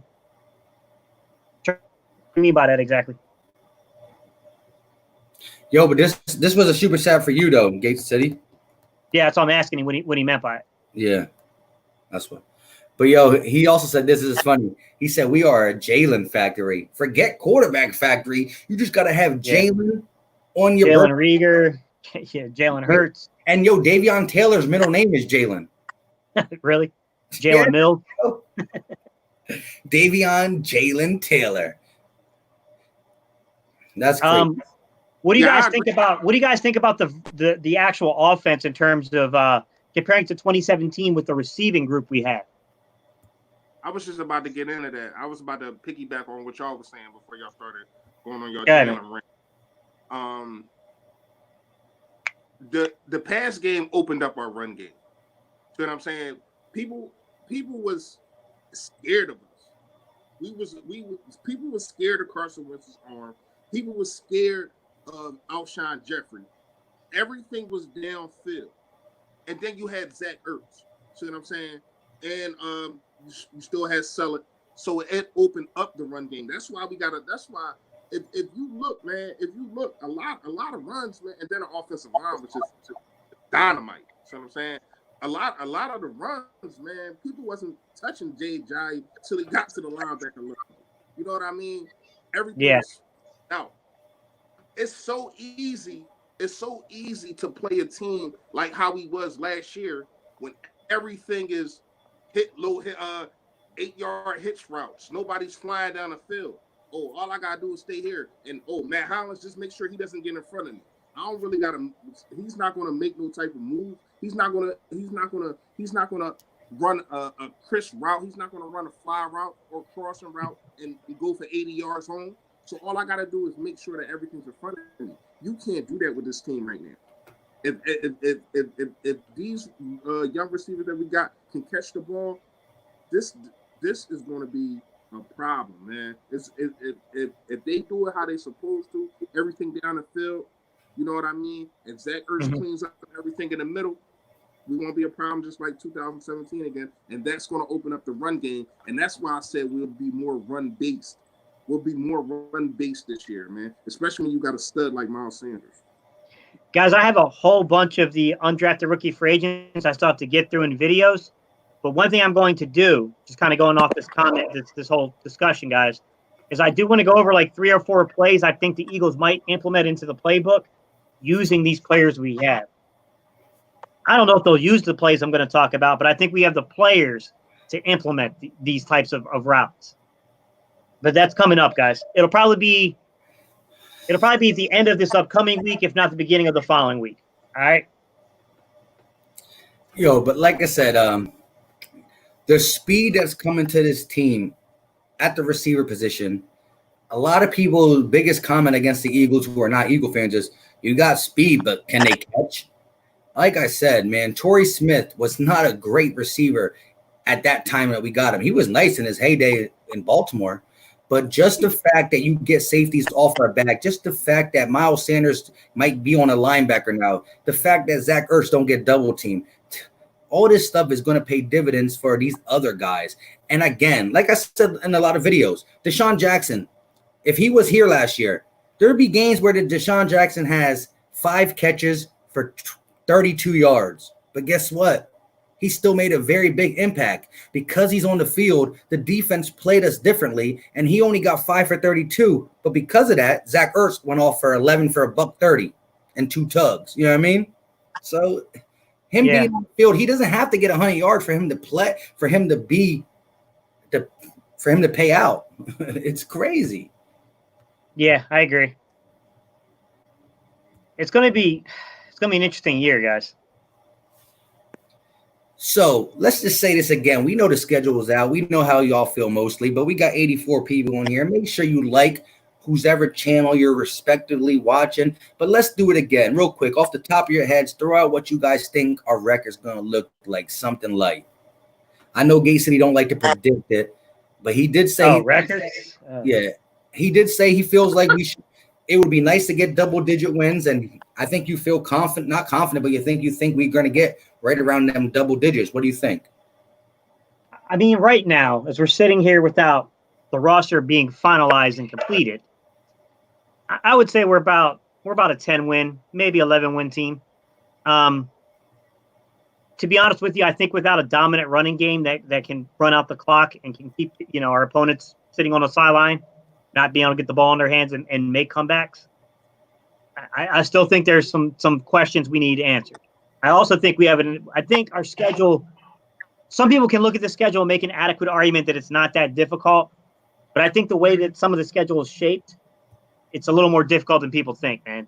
Going against 3 Hall of Fame quarterbacks back to back to back, what we got going from the West Coast, coming back to Pittsburgh to then turn around on a short week, like that's pretty tough in October too. So I think 10-6, 11-5 seems reasonable to aim for right now. If we can get a dominant running back that can pound between the tackles, you know what? I mean, I can see us swinging a game or two there. Yeah, and real quick before Philly Fresh goes, that's where I'm at. My number is set at 11-5, and I can see we swing to 12-4 on a good note, and we swing to 10-6 on a bad note. Now, again, that's not the worst note. We could get under 10 wins if some, Carson Wentz goes down week 2. Our whole team gets injured like we've been the last 2 years. That's all stuff that we can't foresee. I'm talking if we can stay at least 90% healthy, which is football. You're going to get injuries. So I'm saying only 90% healthy. I feel confident on double digits swing because the Eagles will beat teams like the Ravens or the Saints. I'm not saying we're going to win both them games. We have 5 really tough ones: the Saints, the Ravens, the Niners, the Packers, and the Seahawks. We need to go 3-2 in that thing, but we will beat a team like the Ravens and then lose to a team like the Browns or the Bengals. It's going to happen. We just do it sometimes. So you got to count for both of them. But go ahead, Philly Fresh. Yeah, I get exactly what you're saying. At first, I was at 11-5, but then once I broke down when we play New Orleans, because I had us losing to New Orleans, even though they came cutting our house, I just feel as though they got our number. I understand they play in the dome, and it's going to be cool. I took that in perspective. But when I seen their schedule, and I seen that they come off, when I seen their schedule, and I seen that they come off a 2-game road skid and got to come to our house, so that'd be a 3-game road skid. I had to pick that game. I just feel as though they're just going to be trying to get up out of there. You know what I mean? It's let's get back home. Let's go home. So I got us at 12-4. It can vary. You know what I mean? But like I said before, it's we still need that power back. Like you said, should I say? But I did say it before. We still need that power back. And I also think that we need to find, I don't know who, but need to find another edge rusher, man. I don't know who's out there that you can get for cheap, but Griffin. I still need another edge rusher. Yeah, Griffin's probably your cheaper alternative. Yo, like I said, I see the double digits. And like before the schedule came out, I kept saying, we know who our road games are. We know who our home games are. I think double digits. And I was sticking to that 10-6, like Gate City said. And again, that's the Eagles. That's what we do. We're going to beat some good teams. Listen, the Packers lost 3 games last year, 1 to the Eagles. You know what I mean? But then we go ahead and turn around and lose to the Falcons, the Dolphins, the Lions. Oh, my. You know what I mean? It's crazy. But again, health is our biggest thing, man. Health is the biggest thing because the way we lost players on offense and defense, it's not even funny. Like, we got to stay at least that 85 to 90% healthy. We can't be having the 70% rate trying to win games. Like, it's just, we've been getting to the playoffs that way. 3 playoff appearances, like Philly Fresh said. He said the only other person to do that was the Saints. I'm going to go off you and quote it. No. Daniel, can I ask you a question? You say the Packers aren't as scary. Remember, we got to go to Lambeau in December. Same with Pittsburgh. How could Pittsburgh possibly be worse than they were last year? Yeah. Pittsburgh defense is scary. Pittsburgh defense was trending to be the best defense in the league by the end of the year. They defense, once they got that kid that I thought we should have got Minka Fitzpatrick. Fitzpatrick. He turned that defense around, man. Yo, he's a baller. He started balling, and they just took off, man. It took them a couple games, but getting to the end of the season, man, they was doing their thing. Real quick, let me shout out the big homie real quick. Philly, the big homie. Before I read this comment, listen. You in here? We got some people in here. If you haven't checked him out, check out Philly. He the big homie. He got some good Eagle takes. Appreciate this guy coming in the live chat, but he's another guy who does Eagles content. So listen, I can only walk you to the door. I can't make you go through it. Check his channel out if you like what you hear from the big homie. Bang, bang, bang. Thanks. Go ahead, Philly Fresh. Read the comment. I say 12-4 because of the work we had last year, and I see us being a better team with more weapons than last year. I mean, you're right. You're absolutely right, big homie. Once again, shout out to you, man. But yeah, you're absolutely right. We do got more weapons. We have more talent. And the biggest part, I understand, talent and weapons, but the biggest part, we got better coaches. That's just point blank, period. We got better coaches, man, and hopefully we have a better staff, meaning medical staff and stuff like that, and training staff, so these guys can stay healthy, man. Because last year, if we stayed healthy, we won 9 games. Just think if this instead of Aguilar, it's Desean Jackson catching that pass in Atlanta. Instead of Aguilar, it's Desean Jackson catching that pass in for the Patriots. Instead of JJ Arthur-Whiteside, it's Alshon Jeffrey catching that ball at the Lions. We got 12 wins right there. You know correct. What I mean? Not that's going to exactly happen, but I'm just saying if you put our starters where our reserves was, sure, we got an outcome. We have to stay healthy, like Philly Mike said, and the coaching is going to play a big position. Real quick, the Book of High Quality, who is a Cowboys fan, said Philly 11-5/9-7, Dallas 11-5/9-7 is down to our head-to-head matchups. I can see that. And real quick, let me shout out Philly girl. Appreciate you coming through. Shout you out real quick. Charles, it's not, listen, sometimes it's about where you catch teams too, though, man. We're coming back from a West Coast trip from San Francisco in a late game. Coming back to have to play on the road in Pittsburgh. Pittsburgh, they're going to get up for that game against us. They're going to want that game. I'm not saying we're going to lose it. I'm saying it's challenging. Yeah, listen, I mean, we got some tough matchups. I actually did a community post on who do you guys think, my subscribers, is the toughest matchup, and I put Saints, Niners, Ravens, Seattle. Packers, Seattle, and you guys voted. I'm not saying you exactly because I mean somebody voted for other teams, but the vote was pretty highly. I think it was like the person who won had like almost 50% of the vote, which is a lot. Nobody was close, and it was the Niners in San Fran. Yeah, early in the season. That San Francisco game is going to be an SOB because I honestly feel like we could beat San Fran, but I don't like the way it's set up where we play it, and then we got to go out west late to play the game. Yeah, I definitely agree with that. And we're not really a good West Coast team other than the Rams, you know, but we're not really a good West Coast team, especially at night. So I give you that, man. But one thing I can say about and this is another reason why I say 12-4. One thing I can say about Doug, man, his Decembers is nothing to be played with. When it comes down to December, if you look at his record in December, man, he probably got like 1 or 2 losses, and one of them losses is against the Dallas Cowboys when we had the NFC East already sewn up.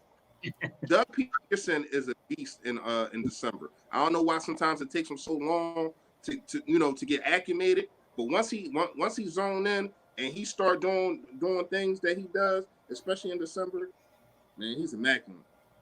Yeah. Let me. So yeah, we got Roberto, Faithful Niners. Listen, the poll was almost unanimous, not unanimous, but 50% picked the Niners as the hardest game because it's early in the season. The chemistry is not there for a lot of teams. It's on the road, and that defense with your crowd, it's going to be tough. But again, crowd though, huh? Might not be no crowd. Yeah, you're right. Thankfully in that game. Thankfully in that game.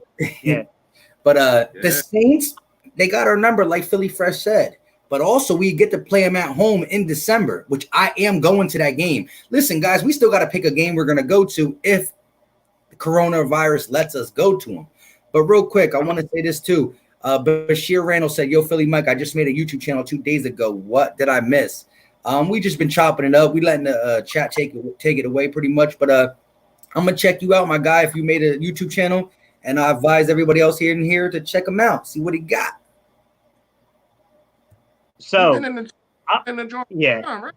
Yeah, he's joking. I think he's kidding around. I think he's joking around. Well, if he's joking around, it's cool, but I think he's joking around.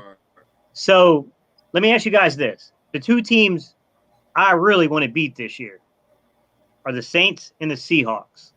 Is there any teams on this schedule? Obviously Dallas, but that's a give me. But is there any team on this schedule you just you're tired of it? You just want to beat them. It's dumb too.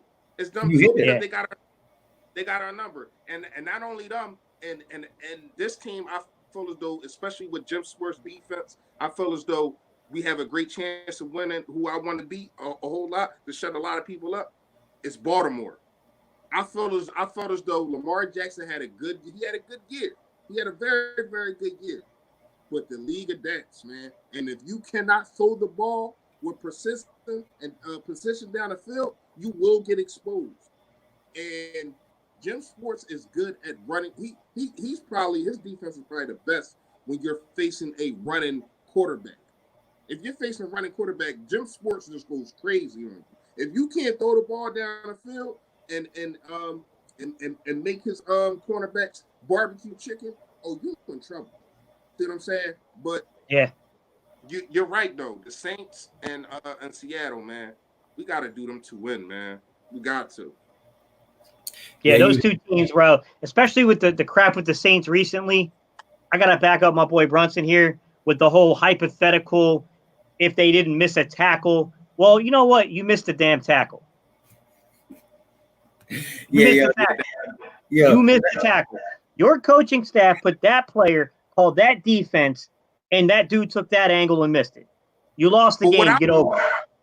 if he did miss that, why was there no cover 2 or cover 3? Where was the safety at? Exactly. How did he get to run all the way up the field with nobody? I don't. It's to me, man. It just seemed like they gave him that game. Like Sean Payton owed somebody some money or something, and he just gave him that game. Man, I understand that one. Yo, let me just say this. Yes, I co-sign you 100%, Gay City. The Saints and the Seattle Seahawks are teams that I'm tired of losing to.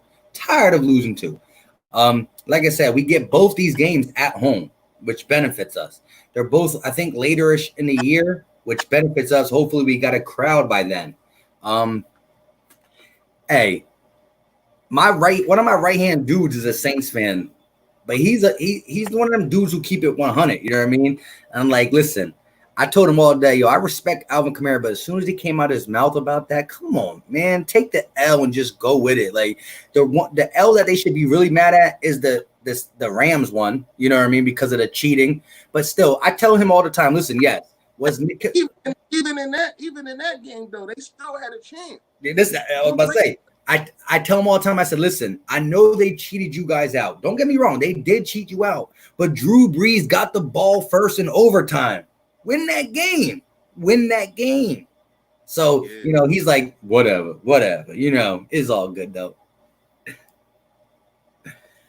You know what kills me, too, about Seattle? I feel like they always catch us at the perfect time. Like, I don't know how they get that lucky that they catch us when they catch us. Bro, I thought for sure Jordan Howard would be back for that game, that first game. Yeah, Especially thought he'd be back for the second game, the playoff game. But I thought he'd be back for that Week 12 game, bro. And I did too. Yeah, I think I'll even put a video up saying, like, yo, he should be able to run through this defense. Bro, they got good timing with us, bro. I'm tired of it, man. I don't want to beat them by like 1 point. Like I want to beat them mercilessly. Like I want to beat them off the field. And our games against the Seattle Seahawks are always close. I don't know about that. Lane ain't been mismeet to nobody. Yeah, I understand. I'm supposed to a freak, but come on, man. So is Lane. Lane is the best right tackle in the game, hands down. Yeah. Like we ain't gonna do that. Dominic said, I like our chances finally against Seattle. This time, Monday Night Football. Wentz and Mr. Monday Night Football, especially with our core intact. Hey, listen, again, like Gay City says, they catch us at the right time. We got to stay healthy. We catch them healthy. Let's see what happens. Right. Bro, it's crazy, man. I don't know how they get so lucky when they catch the way they be catching us, bro. It annoys me, man, because I got a lot of people that I know that are Seahawks fans, and the amount of crap I got to hear from them because they know I'm an NC State guy and they got Russell Wilson. Which they also know now that Philly wanted Russell Wilson. Yep. Like, I can't that's why I be getting the angriest in conversations with people. It'd be the Seattle fan base and Minnesota. I don't like Minnesota fans either. I'm gonna be real. I haven't had a lot of, let's just say, friendly experiences with the Minnesota fan base. Friendly experiences? Yeah. A lot of Packer fans talk crap saying they were going to beat us, and look what happened. Spanked. Mm-hmm. Yeah, they were talking big before that game. They were. They always talk big, though. They was talking big before the game that they played us. Lane looks freaking huge, like he's been posting some of his workouts. Yeah, man, it's gonna be a very interesting season. We got the COVID-19 hovering over us. We got a lot of different, you got Jordan Love drafted to the Packers. We got a decently tough schedule. I just can't wait, man. This is the part of offseason that's the most boringest. You already got the draft done. You already got your main offseason signings done. Now we just sitting here like, come on, man. But the crazy part is more boring now because usually we would have hockey and basketball playoffs right now. Don't talk about hockey. What you mean don't talk about hockey? No, I'm just kidding. I just don't know nothing about that sport. I'm just kidding. I don't know nothing about it either. I'm sports fans. Like, I don't know nothing about it, but I would have watched the Flyers playoffs. I knew that. All I knew was goal. But that's soccer. Hockey got the little hockey's got the little red light thing. Yo, I'm about to cry. Huh? It's a goal in hockey. Yeah, you score a goal, but it's like I a know, red but light. It's like a red light and a horn. Yeah, That sounds no, when But the way you said goal, he's like, I thought I turned my SAP channel, my SAP button on. I don't know nothing about that or soccer. No, but for real, but for real though, like we just sitting around just speculating. You know what's going to happen, and there ain't really it's really no sports. There's no sports at all. I'm not watching no Hong Kong baseball team. I ain't doing that. So it really ain't no sports. I got to be real, man. When I was overseas, I did gain a respect for soccer because, bro, they be going hard overseas for soccer. Listen, my wife is Latina. You know what I mean? She's 100%. So, you know, but I ain't never watching soccer. I can't either, man. I can't make it. Like I get bored too quickly with it. Yo, I ain't gonna lie though. When sports left, I started betting on it for a little bit though, doing a little bit of research. Researching that thing was dreadful, but you know, I'm in that sports betting world. Listen, I gotta bet sports. I'm like this. Let's get it. Yeah. Did you bet the U.S. fights? Yeah, Did you win? like 350, something like. He even talking heavy, man. You supposed to call me, man. What happened to that? I got you. I'm about to, I got you. Listen, I got you. Listen, we going to make a, listen, when sports comes back, I'm going to hook you up with a lot of money. Yo, listen, because listen, there's difference. If you're in a GPP tournament, which I know you don't understand what it is. Listen, I'm going to say in certain tournaments, you don't want to give your lineups because you want to come first place and get that big prize. But there's cash games where you just double or triple or 5 times your money. And I used to always give my lineup to my brother. He just played my lineup because at this point, like the top 300 people win. So we can win together. It's no biggie. So I give my brother my lineup and he cashes with me. Let's go. I don't understand. Triple 5 times my money. That's all I needed to hear. I don't know what the rest of that stuff you said was another language. You hear me? Yeah, let's get to some of these comments. Hope Diller working out with him. He needs 15 pounds badly. Oh, I forgot who. Yeah, I was talking. Go ahead. He lighting the butt. He definitely. No, I was just saying. I was talking about that earlier. He lighting the ASS right now. He need to get that weight room. Yo, be more careful. Hit on the nose. We really need sports back. I watched the cornhole tournament on ESPN this morning. I'm thirsty for real, man. I agree. When you got to watch cornhole, something is wrong with the world. What's cornhole? Can y'all hear me? Yeah. What is cornhole? A sport that shouldn't be a sport. Yeah, you don't know what cornhole is? It's like it's like the little wooden like boxes you try to throw the beanbag through the hole. Oh, that's okay. I never knew it had a name. I thought it was like hacky sack or something. Well, hacky sack's like the little thinger they be kicking it and stuff. Yeah. Daddy Cool said the Eagles 2017 Super Bowl team got their butts handed to them by the Seahawks. The Seahawks can beat the Eagles whether they're healthy or not. Ooh, that is a good point. Listen, He was healthy. Yeah. And that was one game that we lost. Listen, I remember when I think about that game, I remember Carson Wentz getting sacked and throwing that bullet down the field like 44 yards, though. But yeah, listen, they did beat us when we were healthy too. So. Yeah, he threw it to Baltimore. Yeah. Different teams though too, man. You're talking about different teams from 2017 to now. Yeah. Well, actually, we wasn't healthy. I mean, I think we was missing Hicks by then. Missing Jason Peters.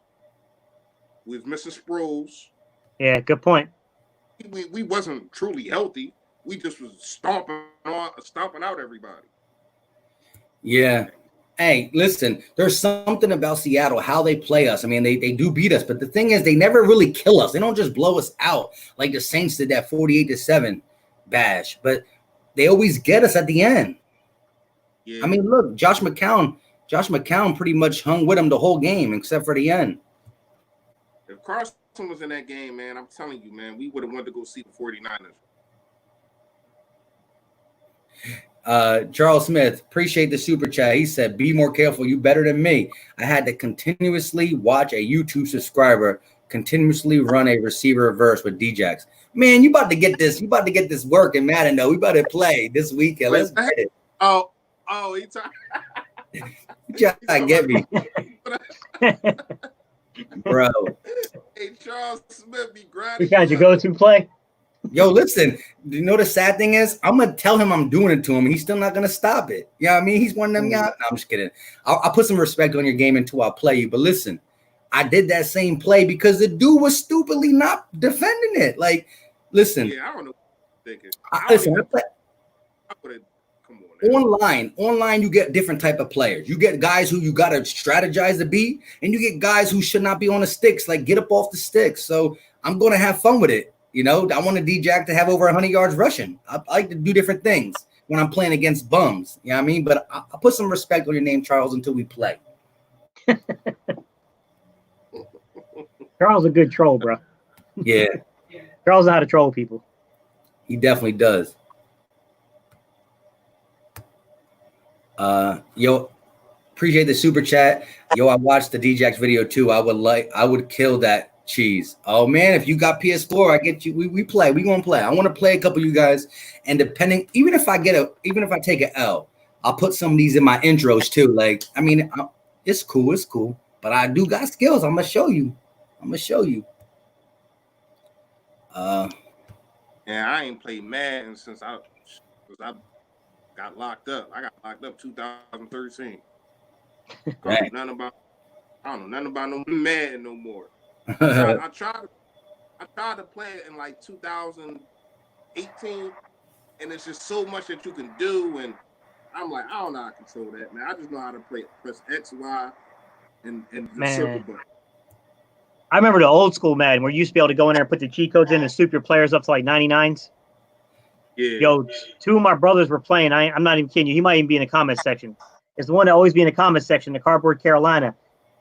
Yo, when my older brother walked out the room, he souped his players up, right? They played a game, and he smashed them. Yo, he was so mad. I'll never forget this. He took the controller, threw it on the ground, jumped off, was like, yo, your whole team's under investigation. Took off walking around the neighborhood, bro. It was the craziest thing I've ever seen in my life, bro. Yeah, I ain't gonna lie. When I was a kid, I was a control thrower. Like I hated to lose. I threw controllers. If I brought an extra control, I was a nut. If I brought an extra controller, it say like I came to somebody's house and I brought my controller. Yeah. And I lost, I'm taking my controller. I'm taking my ball. I'm taking. We used to play Madden for money in the service. I'm not even gonna lie. Yeah. We did. We used to put up $20 on a game. Yo, Antonio Holmes said, you don't want to see me in Tecmo Bowl. What's up, though? Tecmo Bowl. I remember that. Yo, but on the real, though, oh, here we go. He said, I'll bust your booty in Madden. Listen, I'm going to be playing a bunch of you guys. We're going to get it popping. It's all good. It's all love, though. But I'm telling you, I played 2 games. So how about this? Because I'm waiting on this, and I'm rooting against Philly Mike on this show. Everybody, why don't y'all put y'all usernames up and the usernames, and y'all just do it through the username, right? Yeah, listen, I'm gonna do a community post. So listen, whoever's not following my community posts, make sure you got post on. I'm gonna post my gamer tag on the channel so we can play, we can get it popping. But listen, I play 2 games, 2K and Madden. I'm nice in 2K and Madden. I don't do I'll play Call of Duty if I will do it, but I'm trash at Call of Duty. I'm trash at all them first person shooters. I play Madden and 2K. I already got Madden 21 purchase already.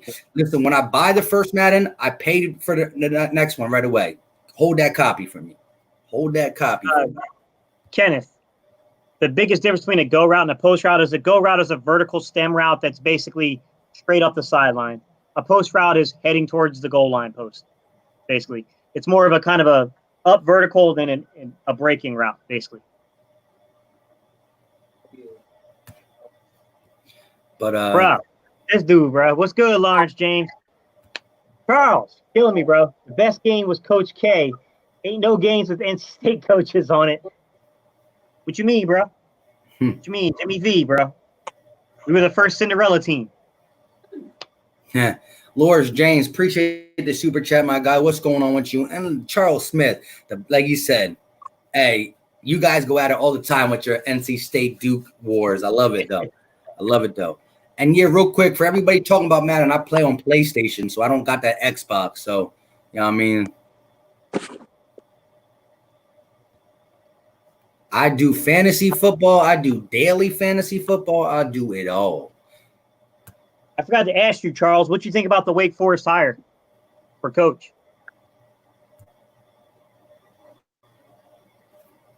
That's my brother's team. Wake Forest? No, Miami Heat. I'm about to say. That's a weird like, bro. You said that's a weird like?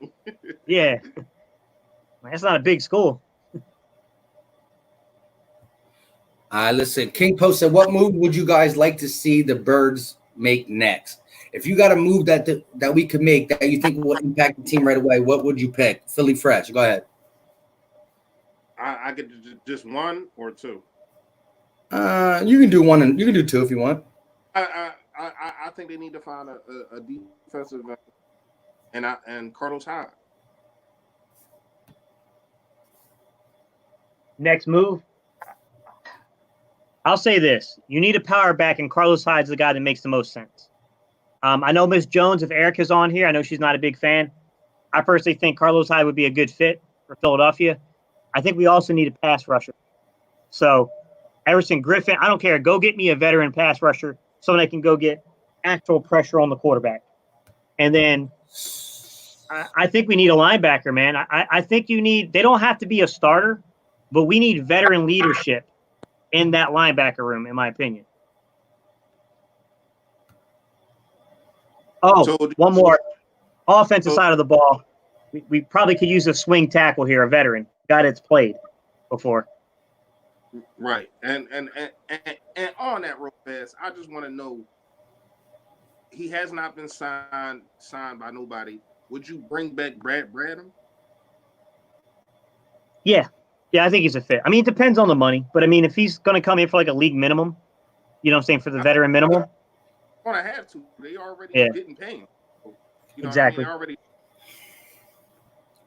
Already. Real quick, to answer that question, I think we need to get somebody else on there as an edge rusher as well so we can get the rotation and just help this team out.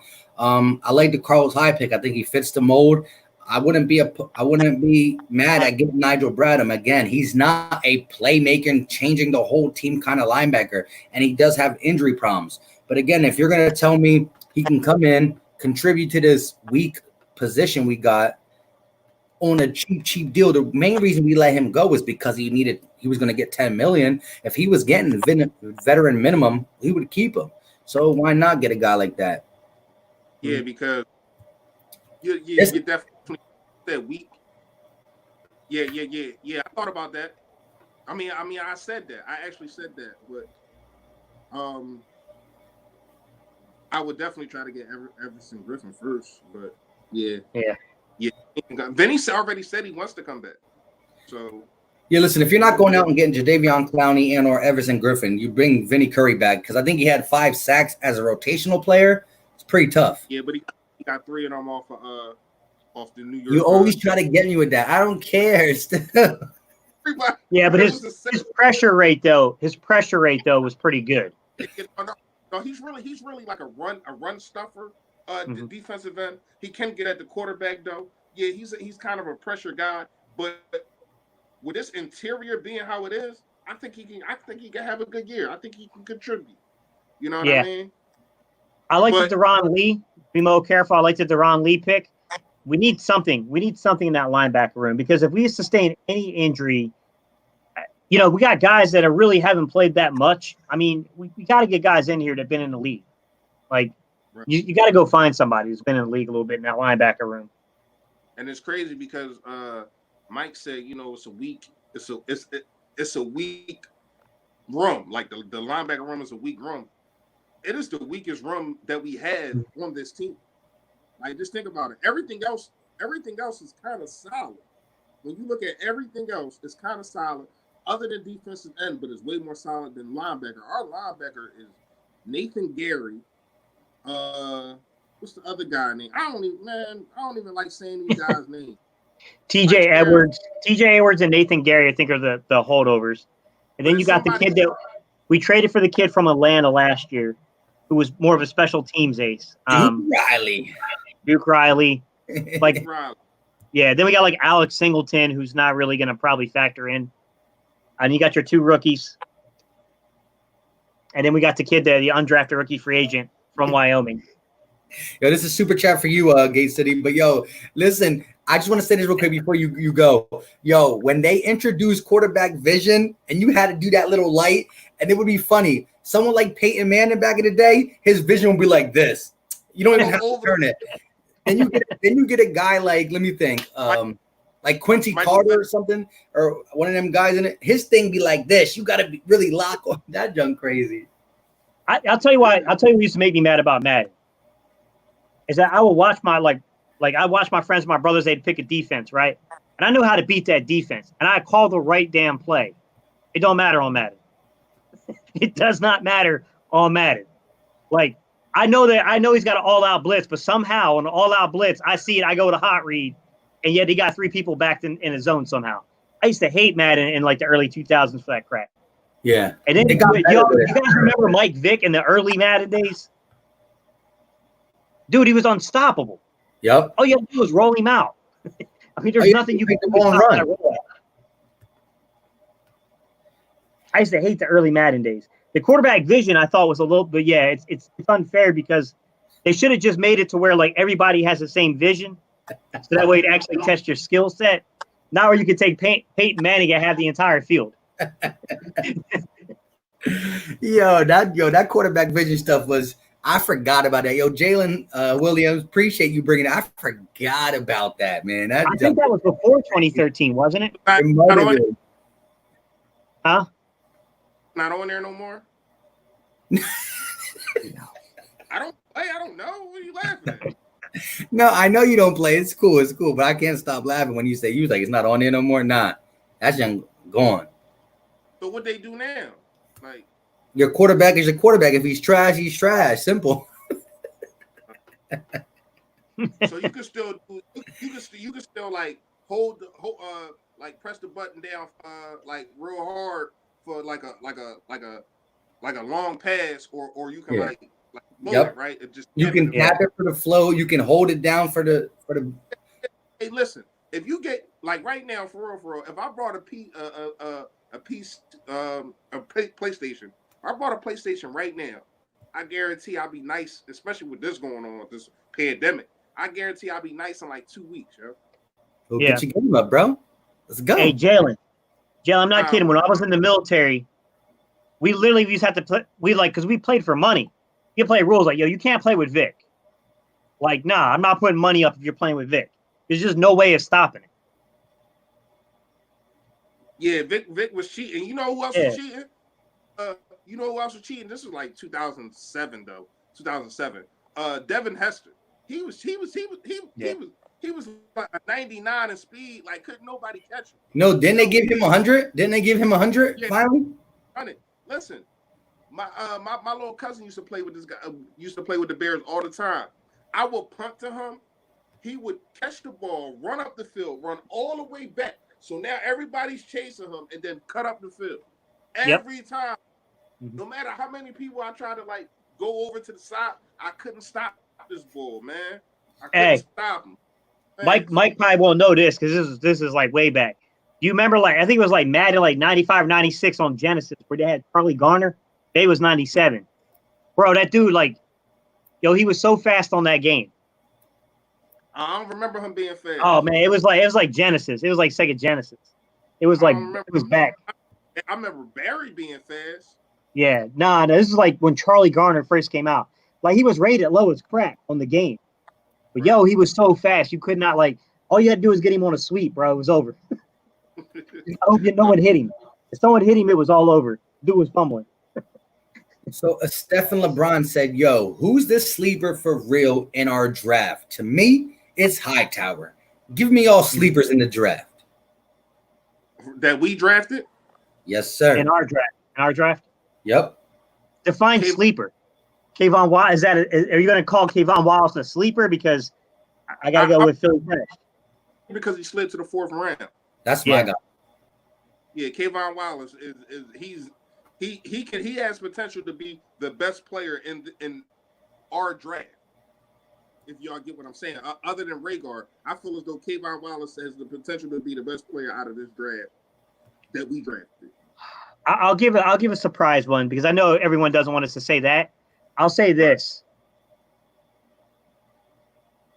Might have been Charles. The one guy that I'll say is Prince Tega. If Prince Tega gets healthy, yeah, I'd watch out for Prince Tega. He could be good. Look, your boy. Yeah, Manasseh Bailey. Manasseh Bailey's going to have an uphill climb to make this roster in the Tiro, but yeah, man, his film's pretty impressive. That kid is fast and strong. Mike, as a Notre Dame fan, we sometimes play NC State. For everybody coming for NC State now. Yeah, be more careful. Also says Prince Tega. Dominic says I'm going to go with K'Von Wallace. We got Watkins and Wallace. We got Quez Watkins. We got Driscoll. Ooh, Driscoll. That's a hot take right there. But yeah, man, listen, Hightower, we'll see how he does. Like I said, it's going to be interesting to see how some of these rooms get shooken up this year. But we had the 2 hour and 56 mark. We closing in on 3 hours. Stuff be going by fast, man. I know, right? Hey, man, just another day. Just another day? Just another day, man. That's all it is. Yeah, yeah. I like Hightower a lot too, guys. The only problem with Hightower is he's got to work on those hands. He got some pretty questionable drops on film. True. He got a good route tree though. His route tree is there. Yeah. He ran a more diverse route tree than I expected. I think there's a lot of nuance he needs to get about route running, but the amount of routes that Boise State made him run shocked me. Yeah. That's why I said his route tree. I want to say it was what, like 3 days, two videos ago. I put up the Watkins against Hightower. Like I said, like the route tree, he had more route tree than Watkins, but Watkins ran better routes. The routes that he knew how to run, the route that he knew how to run, they were crisper. He got in and out of his breaks better. But yeah, I was talking to someone fresh, and they were saying like about Watkins. I was like, no, I don't agree with that. I'm like, whoever's saying that, they're just glossing over the film. He doesn't like Watkins doesn't run a very diverse route tree, but he's pretty good in his actual route running and the routes that he's running. Yeah, exactly. It's just that. Go ahead. No, I was just gonna say on that topic. I think Hightower is more of an impact player right away, but Quez Watkins has the more potential in the long term. But Hightower is the more impact player right away. That's my kind of take on that. Hightower is the guy who's a little more ready to step in right away. Correct. Yeah. Real quick, Nestro, said, will Samalu be the better center hire of Kelsey, or will they groom Driscoll into it?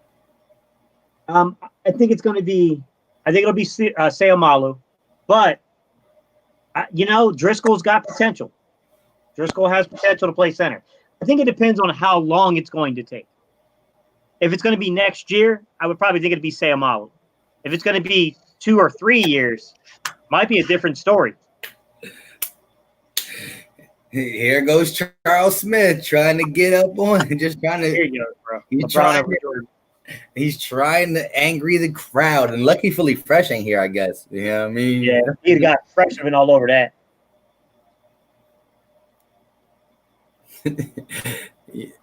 Oh, here we go. And Philly girl. Gurley went to the Falcons. Am I right? I'm right, right? Yeah. Yeah, he did. He went to the Falcons. Be more careful, said, don't start, Charles. He said he done this. Woo. Here we go.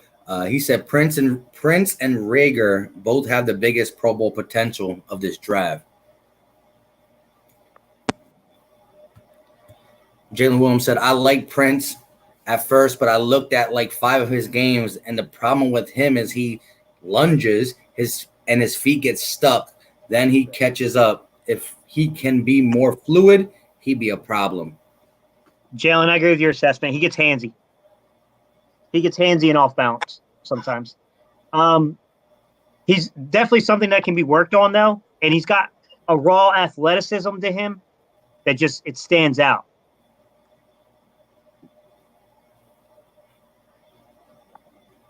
He said he watched his film. He got potential. Yeah. Hightower's like Meek Mills. You got to believe he can ball out playing with dirt bikes and listening to Meek Mills. What your boy say? Just me and my what do you say? Me and my guitar, some shit like that. Oh yeah. AB. Bro, that junk funny. Said, King Poe, yeah. I got a film, like I said, King Poe, I got a film study coming out on him. He's difficult. It's difficult to do a film study on because there's not a lot of film on him. But the little bit I saw, I was like, whoa. That NCAA game, man, he stood out. He burnt Army a couple times. Yo, I mean, kick, on punt coverage, him blocking punts. The dude just, whether it's a comeback route, he slips the tackle and he's gone. Like, doing those little end arounds. Like, man, he really was like, he stood out on film to me too. I don't know what the probability of him making this roster with how much competition there is. He's definitely a kid I would do everything I can to keep around because I think that kid could be something. He's big, he's strong, he's fast. Like, yo, Jason, answer this question.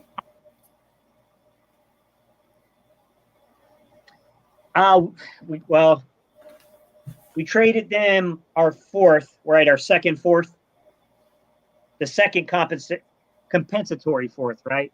The last one. Yeah, the second one. Yeah, it would be the last one. But the second compensatory, right? So I don't remember what we got back in exchange for him, to be honest, man. I think, did we get a fifth and a sixth? Yeah, all I know is that trade led up to us trading with Chicago and being able to get Quez Watkins. So yeah. So then we give them I think they gave us a fifth this year and then a sixth next year or something like that. Something like that. They gave us that next year. Yeah. Marcus Messiah said Falcons a sleeper team this year. Philly girl said Falcons always make me nervous. Thomas Jones comes in and says, salute to you guys. Another great live stream. We already know what we do every Saturday. And probably by the next time you watch this will be called the Battle Birds Podcast. And you could thank the man at the bottom of the screen. Philly Fresh came up with that. Who, me? He said, who, me? Hey, Gay City, what you was just saying? I just was about to say something. Oh, about that undrafted rookie free agent we signed at receiver. He's a former linebacker that converted to a wide receiver. And I wasn't like when I first went to go watch film of him, man, I thought it was going to be bad. I'm like, okay. And then I saw him make this catch against Army, and I was like, whoa, hold up. So, around the film, watched it again. I want to breakdown. I want to do some breakdown on him. Bro, holy. I mean, there's something there, man. I don't know if he'll develop in time for Philly. I get why they went there. I get it. It makes sense, man. That kid he's got it, man. He said, hell, I'm 68. I'm handsy and off balance all the time. Wait, what I missed? Oh yeah, look. I was talking about Tega. Yeah, being handsy. Yeah. Yo, shout out to Andrew for that. My man is still grinding like that. Okay. Okay. I seen an interesting comment, but let's get this first. He said, "Can y'all hit that like button if you haven't already?" So whoever's channel you're respectively watching on, we've been here for 3 hours. Do us a favor, click the X on the live chat, smash that like button, come in, let's chat it up. But here's a quick. Charles asked you, Philly, need your permission to use logo.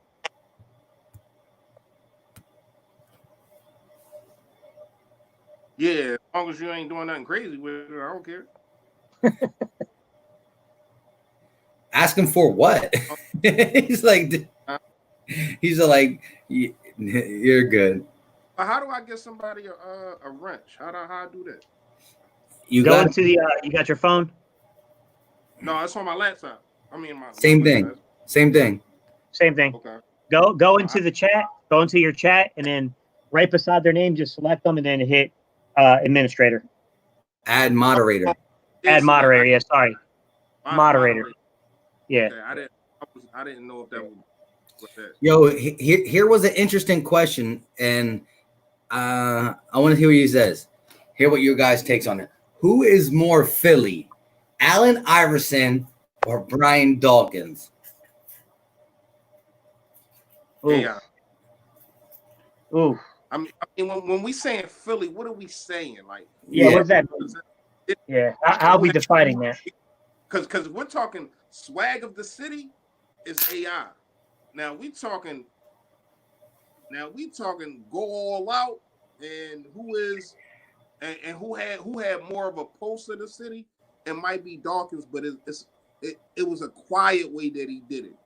Even though he was a real hype man. He used to hype himself up. If you listen to some of his tape, we got a bunch of response on that. Yeah, we got showing up 215 said AI. Reese Scott said Dawkins. I need one of those things too. Oh, I think he meant a wrench, but you got Dawkins, AI hands down, Dawkins. Oof. Jalen, you got a wrench of mine. Go to I just gave channel. Yeah, I just got him. One. Yeah, one. You got it, bro. He said AI was a city. Again, I forgot who asked the question. I think it was Nestor or I forgot. But when we say who's more Philly, do we mean like Philly Fresh said, the swag of the city? Or do we mean who did more for the city? So is it who did more for the city or the swag of the city? Because it kind of makes you it's kind of change it. Like it's kind of two different things. Who had the pulse of the city? You know what I mean? And who had the swag of the city, man? Like growing up, you couldn't. You see how? Yeah, I seen it, bro. I don't know what's up with John Ritchie lately. He just been a negative Nancy, man. Dude just been negative, man. Yeah, I got you, bro. I got you. Hey, Reese. I like Killins, but I want to be real. He needs to put a little bit of size on, man. Now, if he's going to play special teams, I think he could be a real contributor. I fear him taking NFL level hits right now. Running back's a hard position to play. There's a reason why those guys don't last in the league normally too long. I like the kid. Personally, I like the kid. I don't know what the realistic probability is of him making the team. I think that he could give us something on special teams. I would love to see him play that role because field position is important. We got to see these kids with pads on. He said it's both AI. What you think, Philly Fresh? Because you played the position. Can a guy that big can he make it? You think? What comment are you talking about? Who are you talking about? It's, sorry guys. Reese Scott. He said, "What do you think about killing?" 7:38, guys. 7:38. It's about 10 minutes ago. Yeah. Dang, my man's always back at 7:38. You finding it, Mike? Yeah. Who said it? Reese Scott.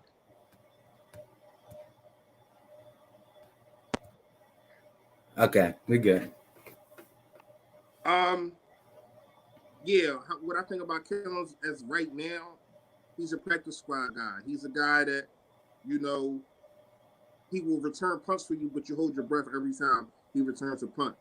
He's he's real light. I feel as though a lot of people saying it just 15. I feel as though he need to gain 20 to 25 pounds. That's my personal opinion. Being 165 in the NFL is scary, man. Now, maybe he can get into to some of the screen games and stuff like that, but he's never going, especially at that size, he's never going to be a bat, not even just a third down bat, a reliable bat for you, because he's too light in the ass, man. Excuse my language, but he is. You know what I mean? Yo, go ahead, Philly Fresh. Take this question. I've never been to Philly, so what best describes the city? Tough, swag, talk heavy, and sometimes a little overboard. Yeah. In my experience with Philadelphia, guys, is that what surprised me about Philadelphia is it has a really great bar culture. Each section of the city itself is drastically different. North Philly compared to South Philly, compared to West Philly, compared to downtown, compared to East Philly, out by the historic district and stuff like that. It's different. It's just a lot different depending on the district you're in. It's a lot larger of a city than what you probably would anticipate. I think some people get really surprised by how big Philadelphia really is. I liked it. The people are very, you know where I don't know how to say it right, but you know where you stand at any given moment. You guys get what I'm saying? Like, Yeah. Nobody's going to sugarcoat things for you. Yeah. He said, That's funny. Breakdown Fresh. Yeah. That's funny, though. What you call said, stay and get Uber. Yeah. Eagles B. Rocket said, if you're a stranger to Philly, stay in your. And listen, if you go up to a cheesesteak spot, make sure you have your order ready. You're going to get pushed to the back of the line. Listen, it ain't like that no more, man. I'm trying to tell y'all, like, they are identifying Philadelphia, especially around the college areas and all kind of stuff like that. Like, even in North Philly, like, man, they gentrifying it. So a lot of places is not the same, especially like the hoods. They're not the same, man. They're being brought up by these college places, and you're seeing different kind of people walk these streets. Well, I mean, the last time I was going through Northeast, it looked like there was starting to be a bunch of hipsters and crap going up there. Like Northeast, yeah. It's crazy. That's where they moving all the dope fiends at now. So they switched it around already. Exactly. The book of high quality bands that y'all get me through this 13-hour shift at the firehouse. It's been real slow. And you know what would make this content even better to your ears? If you just came over to the Philly side of the NFC. You know what I mean? Hey, listen, man. Your team don't do stuff like this, man. You know what I mean? So come on over, man. You know, you might got to pay a toll to cross the bridge, but come on over, man. Got to pay a toll. Hey, Nate, right now it's Ramadan. I can't listen to music. If you're talking about the rapper, I can't listen to music right now. So I ain't been, I don't know. I don't know. Thomas Jones said it's nothing like game day at the Link. Yo, listen real quick. So we're fitting to go to a game this year if Corona is all good, right?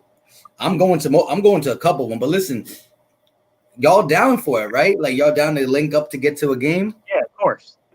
I mean, Gay City is the hardest because he's far, far away. No, it don't bother me. Even look, by plane it's a couple hours. By drive it's only 7.5. Like only, not a big deal. Only. Yeah, it's not that bad, honestly. If you say so. But I think the first couple, I'm probably gonna say like the first half, it's not gonna have fans. That's just my personal opinion. Hopefully it's not like that. But I think it's going to be I think different cities are going to have fans, and because like with the Sixers situation, I don't know if you know this, Mike, but it's only 8 teams that can't go to their facility right now. Mm-hmm. Being as though the city that they're in, and the Sixers are one of them. So what I mean, so if the playoffs are getting ready to start, the Sixers can't even be in the facility, but what's 24 other teams can. So I feel as though it's going to be depending on what city you are, if it's open enough to have them kind of events. You know what I mean? Because some cities has determined that they're going to be closed down for the whole 2020 until 2021. So you got that. And then you got the fact that we have to probably go to a later game. So I'm thinking the Saints game. I don't know about y'all.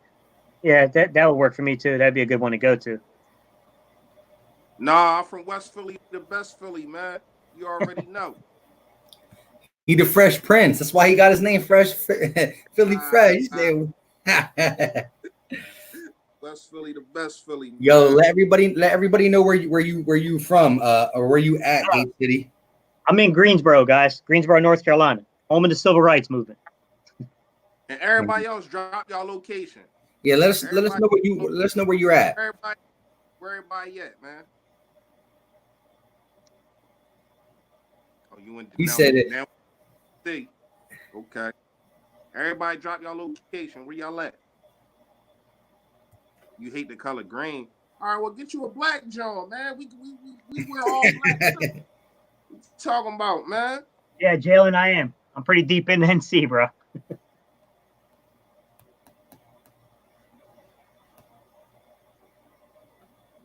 Comment. Let me check out these comments. Be more careful. Newport News. And I've been there too, sir. I used to live right off of Warwick Boulevard. South Philly. Let's get these. So we got. West Philly. Wow. So dang. Everywhere. So we got West Philly 56, Uptown, Dallas, Texas. I'm 56.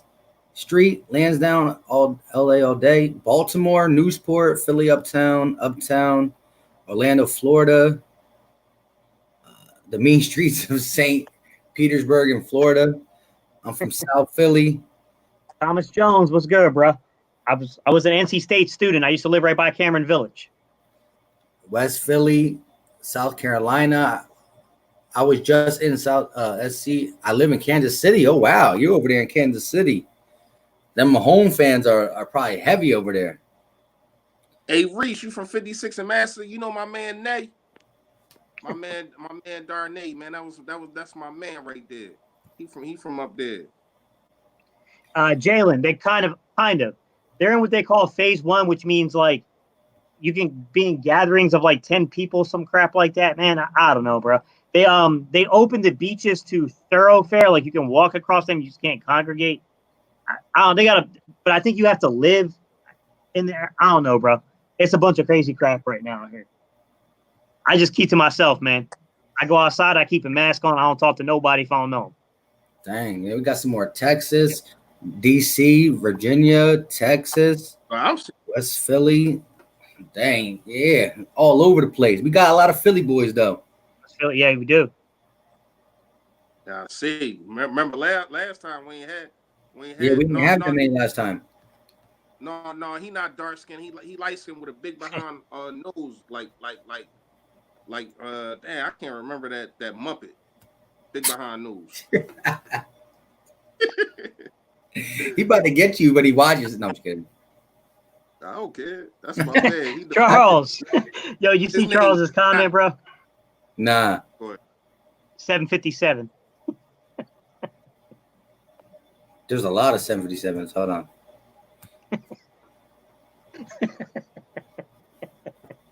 Yo. Wait, what? He's trying to come for you, bro. Yo, I don't understand what's going on.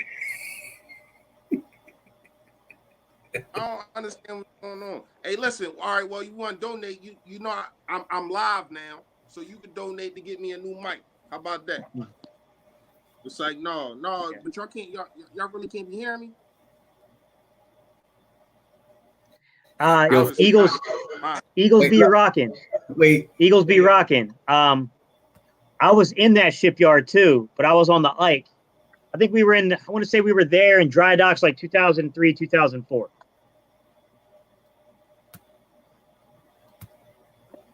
Yo, Philly fan D came on and said, y'all still live? Yeah, come on. Have you ever been on this joint? You know how we get down. I'm about to get off here in a couple minutes. It's about time for me to eat, man. I ain't eat all day.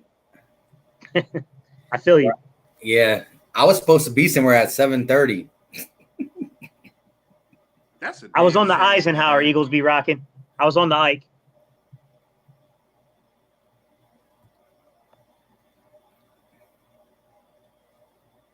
Yo, listen. He's coming. This is why I be asking y'all, can y'all hear me? Y'all just be looking at me like y'all can't hear me. I hear you pretty good. I will admit it. When Gate City talks, he's much louder through my screen than you are. But I hear you. Loud. I talk loud. I'm a loud talker too. Though. It's probably this. I don't know, man. It might be this iPad. I gotta find. I think you got a super. Is that no? Maybe that was Mike.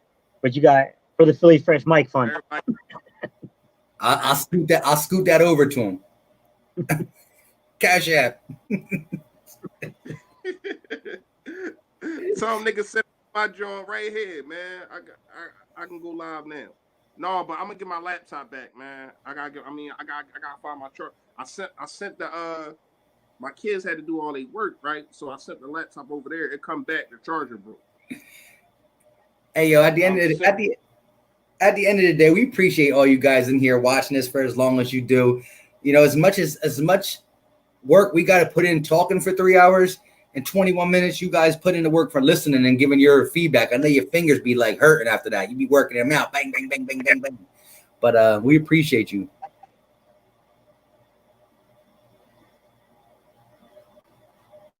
Some headphones. Yo, that's crazy. Everybody's saying my mic low, right? Y'all should have been told me this, man. But the crazy thing is I can hear you. I can hear you fine. Right. I'm trying to get closer to the drink. I can hear me. Mic check. Hey, this better. Give me a thumbs up. Real quick, let's answer this question. He said, do you think Jadeveon Clowney will come to Philly? Do you think LaShawn McCoy will reunite with Deshaun Jackson and the crew? At this point, I don't think Jadeveon Clowney's coming. And I want LaShawn McCoy to be a Philadelphia Eagle when he's ready to retire, sign a 10-day contract and retire an Eagle. But at this point, to play for the Eagles, I don't think so. Yeah, Eagles be rocking. Appreciate you, buddy. Hey, Charles, I'm on your top now, man. So I want to say no, and it's not because I don't like the players or wouldn't want the players. I don't know. I don't get the feeling the Eagles are that interested yet. I think the Eagles want those prices to come. And I think not Djax, but I think LaShawn McCoy is like a third or maybe fourth option in their eyes. Not going to say it won't happen. Yo, that's a super truck. 5 best D-line players of all time. 5 best D-line players? Oof. That's tough, man, because Jerome Brown died too young. Reggie White didn't finish here. Are we talking just Philly? Yeah. I'm going to say Hugh Douglas would have to be on my list. Trying to think, guys. Give me a minute. Trent Cole would have to be on that list.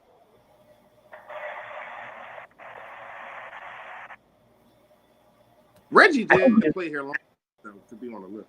Yeah, he played in the 80s until like 93.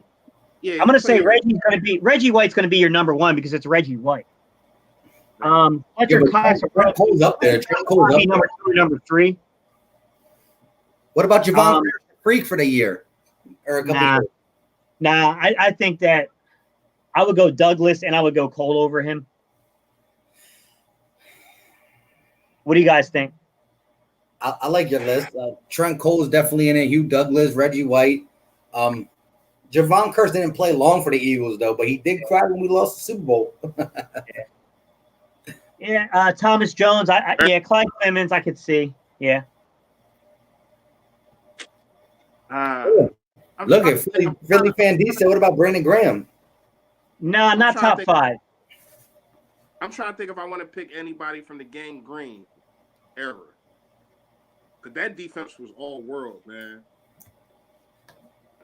Yeah. Clyde Simmons. Someone threw Clyde Simmons out there, and I would concur with that one. Right. I really like Jerome Brown a lot, and I think he would have been on this list, but he died too young. It's a damn shame. It's a damn shame. That's a damn shame, man.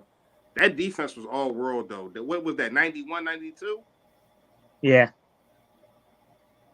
They should have won a championship. Randall got hurt the first year. Was it the first week? I mean, he got hurt. He broke his leg the first week, right? Yeah, I think so. It was early. Jerome Brown was a beast, though, man. He was. He was a beast. I would probably say Reggie White, Fletcher Cox, Clyde Simmons, Hugh Douglas. I think you got to put Trent Cole on there, man. I would put Trent Cole, or I might shock you with this one. Broad Street Bullies. Charles Smith sent me that. Because of his longevity and because of what he did, I might have to go with Brandon Graham at number 5. But do you honestly think he was that good to be in that company? It's not necessarily being that good. Oh, whoa, we forgot about Fletcher. Come on. No, I put him in there. I put Fletcher Cox. Yeah. I didn't hear. I put him like second. Well, no, I put him third. I went Reggie, Clyde Simmons, Fletcher Cox, Hugh Douglas, and then Trent Cole. You got to co-sign Philly Fresh. Huh? He said Brandon Graham top 5. He got us that ring, the strip sack. Yeah.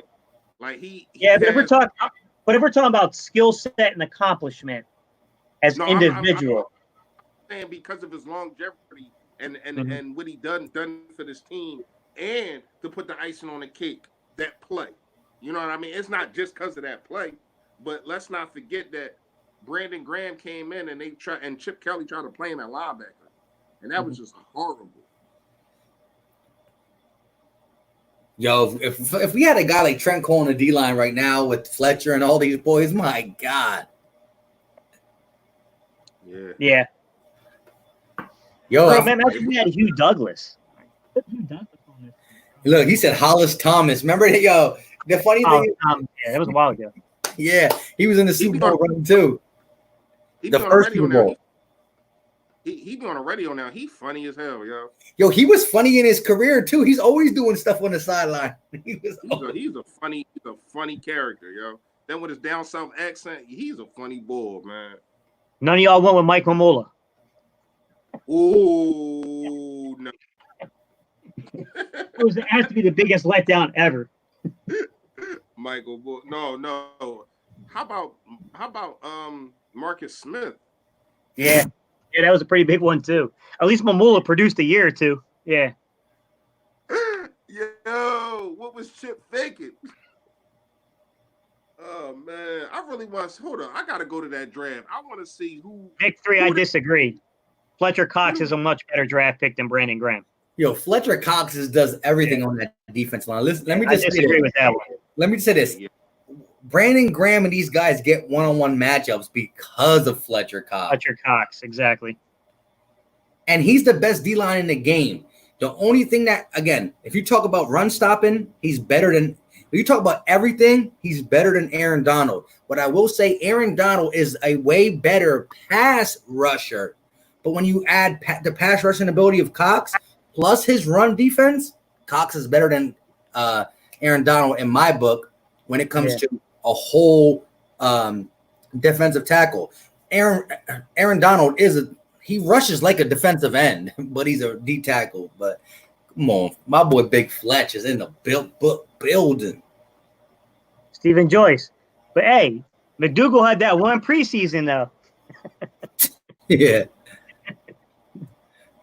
Was not that bad. He Malou Man. but yeah. Oh man, we going on what, 3 hours and 30? Woo! I was supposed to be somewhere at 7:30. Well, that's out of the picture. So it's about that time. I think it is. What y'all think? Yeah, at that time I'm ready to go eat, get something to eat, man. Finally, been waiting all day for this. Appreciate y'all being here, man. If y'all haven't done it, make sure y'all go sub up them two guys up at the top of me. Make sure y'all hit the like button on these excuse me. Make sure y'all hit the like buttons on these lives, man. It's always fun being here with y'all. Y'all know what it is, man. Stay Philly, stay fresh, y'all. Oh, damn, he really just dipped on us quick. Yeah, he really dipped out on us. I mean, he just left us hanging here, bro. All right, y'all. You know how I like to close on my videos. You know I like to do that. EAGLES. All right, y'all. Let's go, Eagles. And you know what it is. Until next time, we out. But before we're out, make sure you hit the like button on the way out if you haven't, and subscribe to the other people on this video if you haven't, or just check a video out at least. You know what time it is. We out. Seriously though, this time.